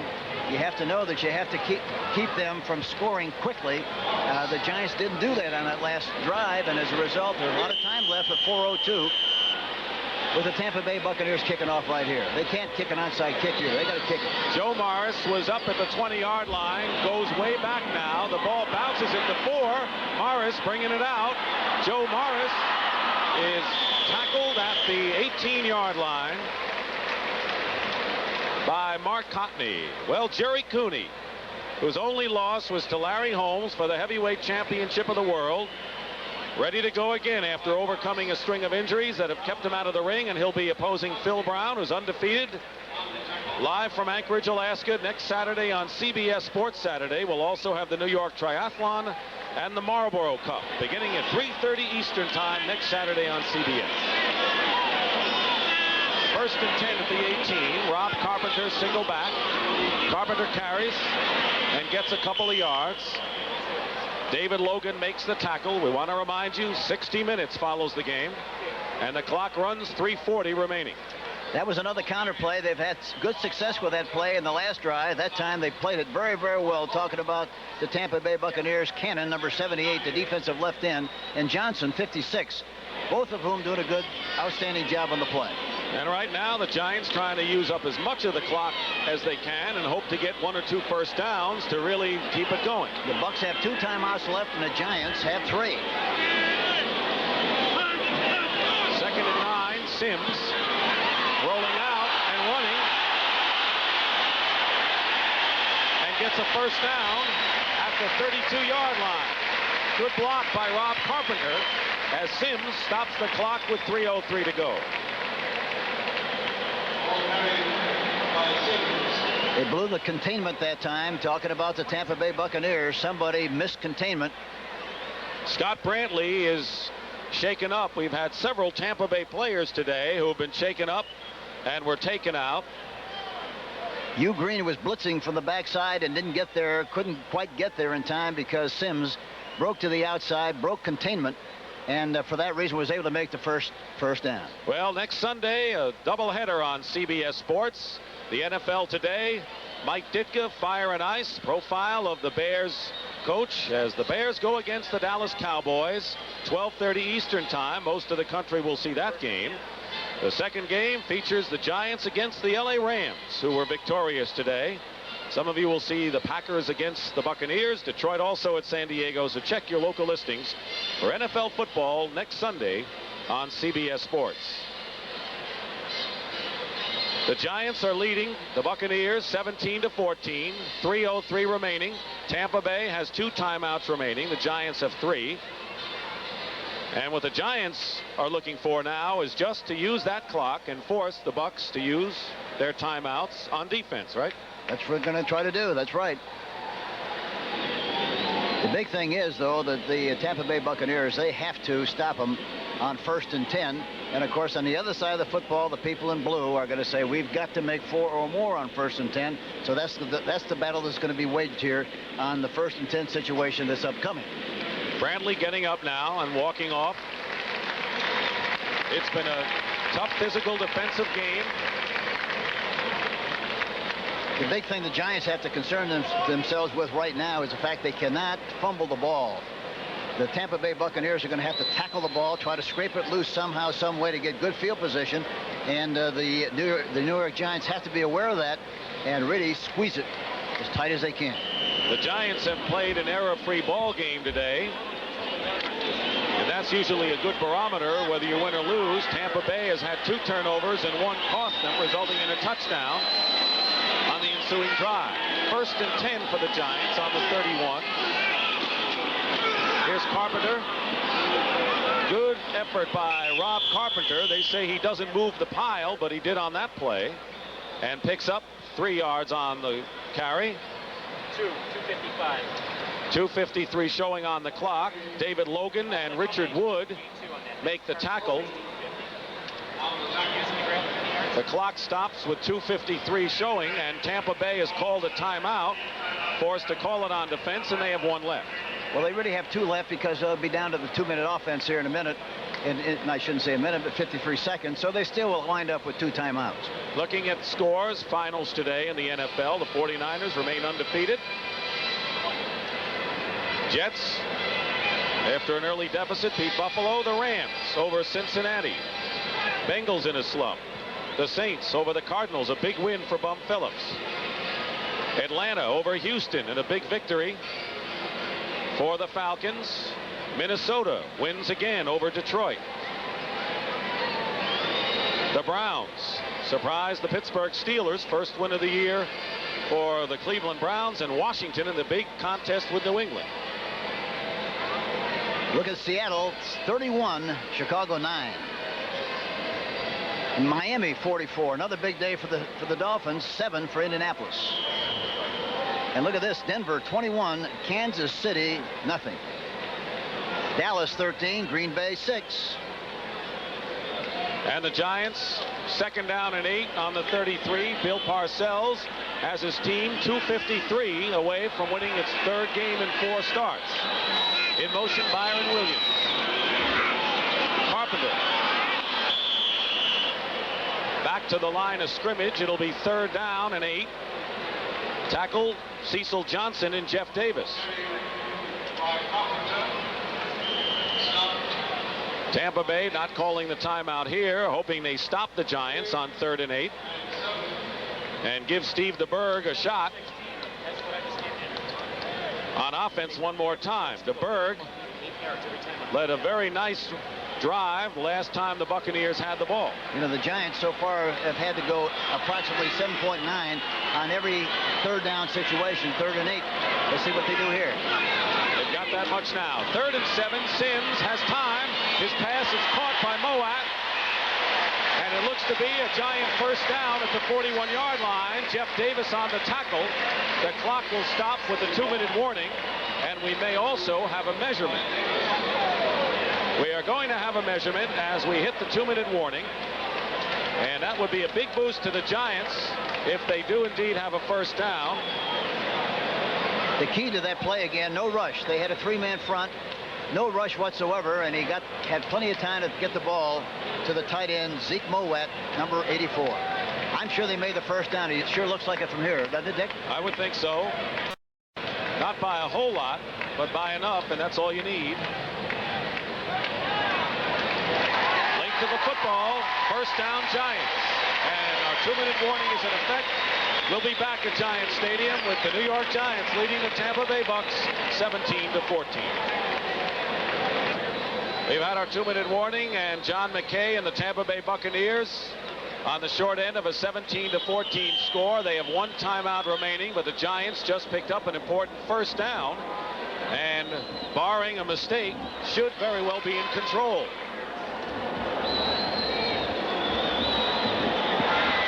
First and 10 at the 41-yard line. They've been running that counter on 1st down. This time they might run it to the left side, and let's see what they do. Here's Rob Carpenter. Picks up a yard, maybe a yard and a half. Buccaneers have to decide when they're best to use that 1 timeout remaining. Leroy Selman makes the tackle on Carpenter. Phil Simms today with a couple of touchdown passes, one to Bobby Johnson, the other to Zeke Mowatt. 10 of the 11 touchdowns the Giants have scored this year have been through the air. Lawrence Taylor has had a marvelous game. He really has. He's been a dominant force in this game. We talked about it earlier. 2nd down and 8 at the 43-yard line. Carpenter again turning the corner, but gets nothing. Jeff Davis makes the tackle. Lawrence Taylor, 4 sacks today. The Giants 5, and countless other plays. And a timeout called by Tampa Bay, their last timeout of the ball game. The executive producer of NFL football, Terry O'Neill. Our senior producer, Charles H. Milton III. Our game produced by John Faratzis. Directed by Andy Kindle. Associate Director Mike Albanese, and the rest. Good job by all. Marty Aronoff, our spotter. Pat McGrath, our statistician. Tough game, and I think that those, Hank, that thought the Giants would come in to face a Tampa Bay club and have easy pickings, well, I don't. We're barking up the wrong tree. Yeah, I think after games, you know, people, fans especially, look at a schedule and they say, well, we should beat Tampa, and then the people in Tampa say, well, we should beat the Giants. But you know, the Tampa Bay Buccaneers they're really a very fine defensive team, and anytime you play that well defensively, you always got a chance to win. It's always going to be a tough game. The big thing for the Giants today, Hank, is the fact that they did not commit a turnover. No, they didn't, and they created some opportunities, and the big difference in the game really was a turnover on the 22-yard line that got a touchdown on it, and really that's really been the difference in the game. Miami with a big win over the Colts, 44-7. And Denver over Kansas City, 21-0. So Miami and the Raiders right now undefeated in the AFC, and the 49ers 4-0 in the NFC. 3rd down and 8 at the 43. 17-14 the Giants. Carpenter gets the ball, and Carpenter has a first down. Carpenter to the 40-yard line. That's the game. 17 yards, Rob Carpenter. And the Giant rushing attack seems to have awakened in the latter stages of this game. Well, they mix it up very well. I think the coaches have done a very good job of calling plays and maintaining balance and maintaining poise and also patience. That's what they went into the game to do, and they did that exactly, plus the fact that you have to give them a lot of credit. No turnovers, really didn't make any glaring mistakes, and they played an error-free football game. 70 yards in 20 carries for Rob Carpenter. He has 41 of those yards this quarter. Phil Simms covers up, and that should be the last play of the ball game. So Tampa Bay will come out of here 1-3. John McKay having eye surgery on the sidelines for the Buccaneers, but for the New York Giants, after a loss to Washington, Lawrence Taylor made it happen today, and the New York Giants have defeated the Tampa Bay Buccaneers 17-14 and will remain tied with Dallas if Dallas wins 3-1 atop the NFC East.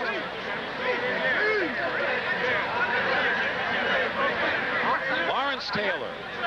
We talked about Green and Taylor, and there they are, Hank, and of course Green did not play a bad game, but Taylor played an extra special game today. Yeah, he made things happen. That's what he does so well, and he made things happen. Their style of play is totally different. 4 sacks for Lawrence Taylor, and he and Hugh Green from the Pro Bowl are good friends. Phil Simms, 2 touchdown passes. Final score, the Giants 17, Tampa Bay 14 for Hank Stram. Dick Stockton saying so long. Right now, let's go to Pat Summerall in Dallas for the Green Bay-Dallas game. 2 minutes and 7 seconds left to play at Texas Stadium with Dallas leading Green Bay 13-6. Pat Summerall with John Madden. It's been a defensive struggle and a real struggle throughout the day. Renfro comes wide to the right. Donnelly goes out to the left. The Giants beat Tampa Bay 17-14. Look out, here comes the blitz. Hogeboom, he gets away from 2. Can't get away from everybody. Cumby and Douglas both after him. 4 sacks by the Green Bay defense. Well, the Packers finally figured out that play. You know, that was one where they pulled to the right, pulled to the left, brought the tight end across. And the Packers just ignored it and just went right after Hogeboom. They said it's too late to react to all that stuff. Watch him here. Now, we're going to have that same thing. This is what they see the pull there, the back coming back this way. And the thing is, the Packers had a blitz on, Douglas coming from the outside, and none of that movement affected him. Forget about all that phony pulling and stuff that they do. 2 minutes left to play. The executive producer of the NFL on CBS is Terry O'Neill. Senior producer, Charles H. Milton. Number 3. Bob Stenner produced this game. Sandy Grossman directed. Good guys to hang around with. Joan Vetrano, the associate producer. And the rest of our group that always makes life easy for us. 13-6 Dallas over Green Bay.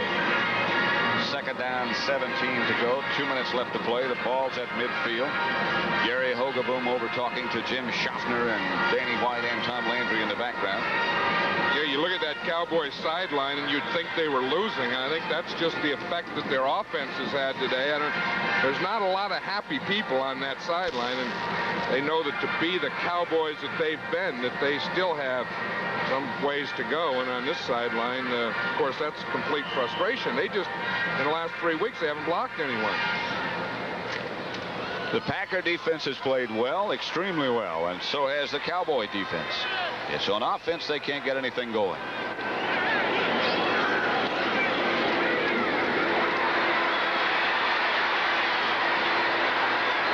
Dorsett. Wrestled out of bounds by Charles Martin. For an update on the progress of things in the NFL, let's go back to Brent Musburger in New York. That it is becoming the most lethal passing combination in the National Football League. Dan Marino hit Super Duper 7 times for 173 yards and 2 touchdowns, and the Dolphins remain unbeaten at 4-0 as they rout the Colts 44-7. Back to Pat and John. The situation here has not been many fireworks. 13-6. Dallas has 3 timeouts. Packers have 2. Cowboys leading. They're at the Packer 40. Minute 53 left to play. From the shotgun, the spread. Ogaboom, Donnelly. And Donnelly hangs on. Doug had a bad shoulder coming in. Estes Hood and Tom Flynn did the sandwich. Donnelly is hurting a bit, but gets back to the huddle. And you can see it's his right shoulder, but this is the thing that Tom Landry was talking about. Hogaboom will get in trouble sometimes, throw some passes. Look, it's a double coverage that he shouldn't throw, but his arm, he has such strength in his arm and zip on the ball that he can get it into those situations.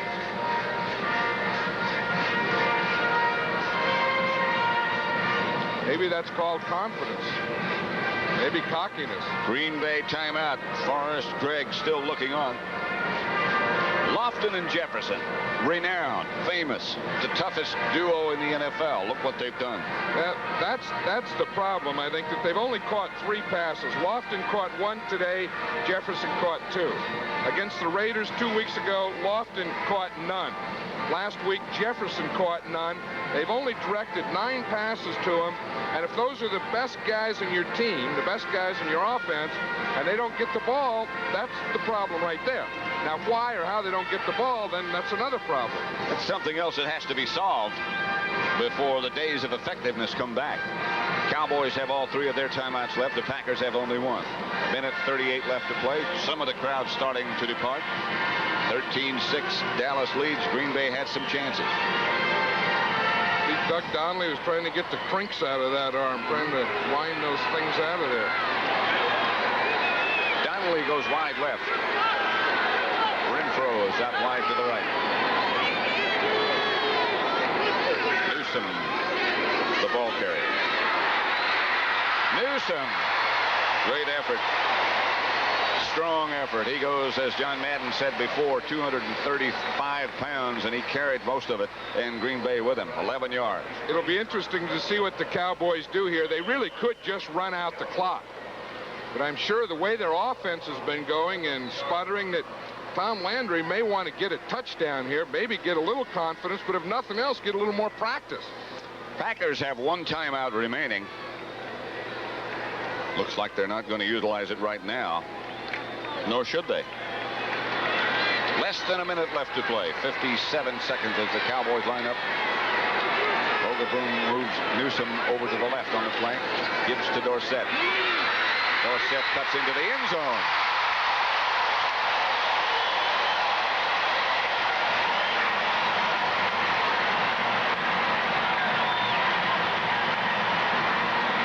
Dallas just tucked it away. Cowboys 19, Packers 6.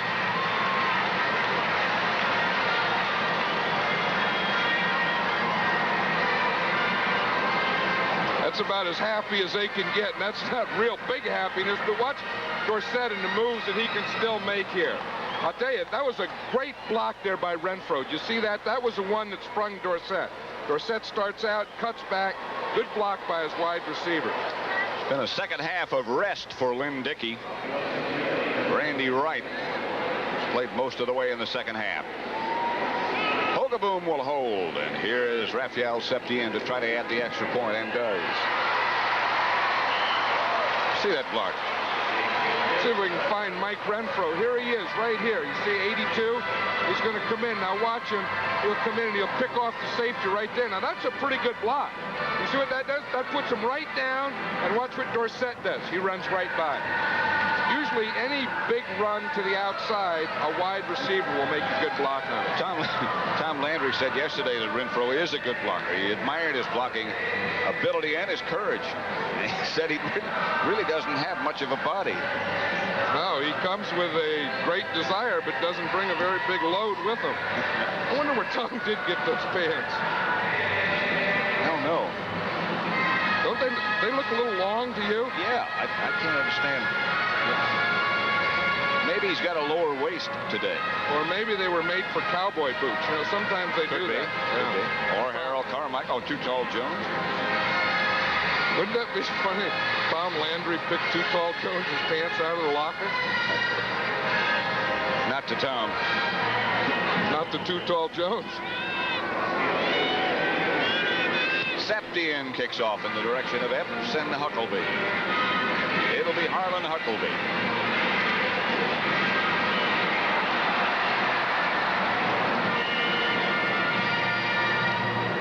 A reminder that one more time to tell you that the Bears are no longer unbeaten. The Cowboys will be 3-1. And we'll be there for the match next week between Dallas and the Chicago Bears at Soldier Field. The other games will be the Giants-Rams, Atlanta, San Francisco, Philadelphia, Washington, the Bays, Green Bay, and Tampa.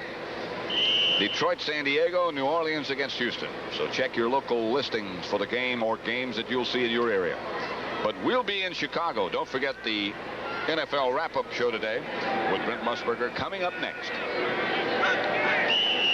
Right. Flags. 38 seconds left to play. Forrest Gregg.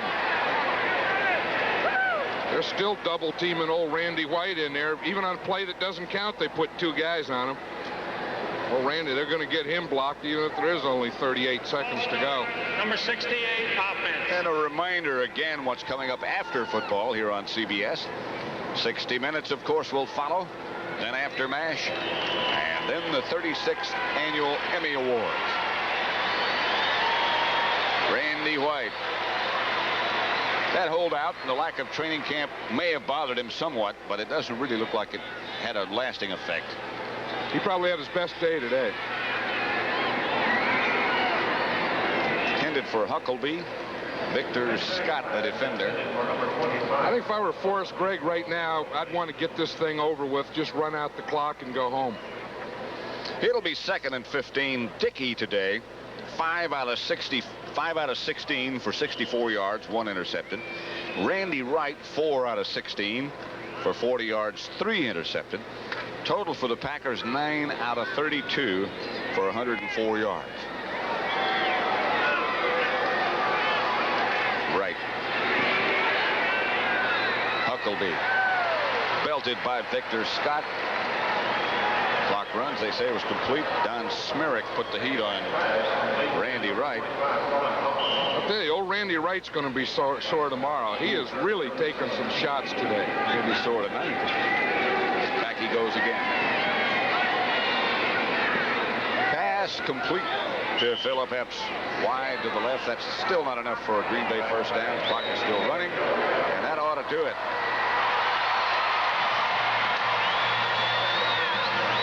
Well, Pat Summerall again with John Madden at Texas Stadium, where the Cowboys beat the Packers 20-6. Pretty much the same things that we said in the opening. Inconsistency on offense for both the Packers and the Cowboys. Those things still happened, didn't they? Well, I think the Cowboys, even though they have inconsistency on offense, are probably still good enough to win, but the Packers aren't. And until the Packers can get some protection, some line play, some things going, it's going to be a long year for them. I think the Cowboys can play like this and still win, and obviously the Packers can't. Packers are now 1-3. The Cowboys are 3-1. In spite of staggering and stumbling around a little bit on offense, they're still tied for the lead in the NFC Eastern Division. Coming up next, the NFL Today, the wrap-up show with Brent Musburger. We're waiting for the conclusion of another game. This one is over with the Cowboys beating the Packers 20-6. But the wrap-up and the update of what's happened around the NFL will come up with Brent Musburger in just a minute. It was not certainly the most exciting game we've ever seen here at Texas Stadium. And I'll tell you, I think that this week the Cowboys are going to have to get some offense going, because that Bear defense is a better defense than they saw today in the Packers defense. The two kickers talking. I don't know what about. Whatever kickers talk about. About being alone a lot, I think. Rafael Septien on the left, Eddie Garcia on the right. Garcia played his football here at SMU collegiately. Whatever cheerleaders talk about. Cheerleaders are signing the autographs, and it looked like Garcia was doing the listening, and Rafael Septien's doing the talking, like he's giving them a little clinic out there. Don't get your head down when you miss one. Don't worry about it. You got to wipe those out. And blame the holder. Cowboys 20, Packers 6. Rafael Septien and Eddie Garcia, the kicking fraternity, will be going up for the conclusion of that Bear game. John and I'll be there next week. So they're playing in Seattle, and let's go there now to Tim Ryan. Well, we'd like you fans have been watching the Dallas Green Bay game to take a look at this score. 38-9, as an interception by Terry Jackson has just lengthened the lead of the Seattle Seahawks over the Bears, as it's been all Seattle today. Defense and turnovers. Rusty Lish is in at quarterback, and this happened moments ago. Terry Jackson. And Rusty Lish came in for the tackle, tried to grab him around the shoulders and got the straight arm, and that's what happens sometimes when a quarterback who's not used to tackling tries to snare a fast defensive back, as Terry Jackson shows the smiles in what has turned out to be a complete rout for the Seattle Seahawks. 38-9. 62 yards for Terry Jackson. 31 of the 38 points have come from turnovers. The Bears 6 turnovers today. Bob Avellini was the starter for the injured Jim McMahon, and he had all kinds of problems. Dave Craig had trouble generating much offense for Seattle in the first half, and yet they took a 10-7 lead into the locker room. And then Craig scored on a 3-yard touchdown run early in the third period after a long bomb pass to Steve Largent had set it up, and then Craig fired a 55-yard scoring strike to Eric Lane, and suddenly the rout was on at 24-7. A Joe Nash fumble recovery in the end zone provided another score for Seattle, and you just saw Terry Jackson, the former New York Giant, acquired in the offseason, take it in. This is Jack Cameron, rookie kickoff return man for the Bears, getting to the 15, and that excellent coverage by the Seahawks continues to be excellent.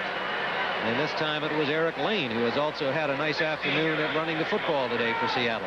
60 Minutes follows football, except on the West Coast. You'll see it at its regular time. Out here, we are in Seattle at the Kingdome. Tim Ryan and Johnny Morris, as the Seattle Seahawks are about to go to a 3-1 mark. Well, I'm sure you were interested in the Peyton-Harris confrontation. 2-3 in the all-time rushing derby behind Jim Brown. It was all Peyton today. 24 carries, 116 yards, as the Bears, as usual, had the ball for most of the first half and had a high possession time today. It's been the turnovers that killed him.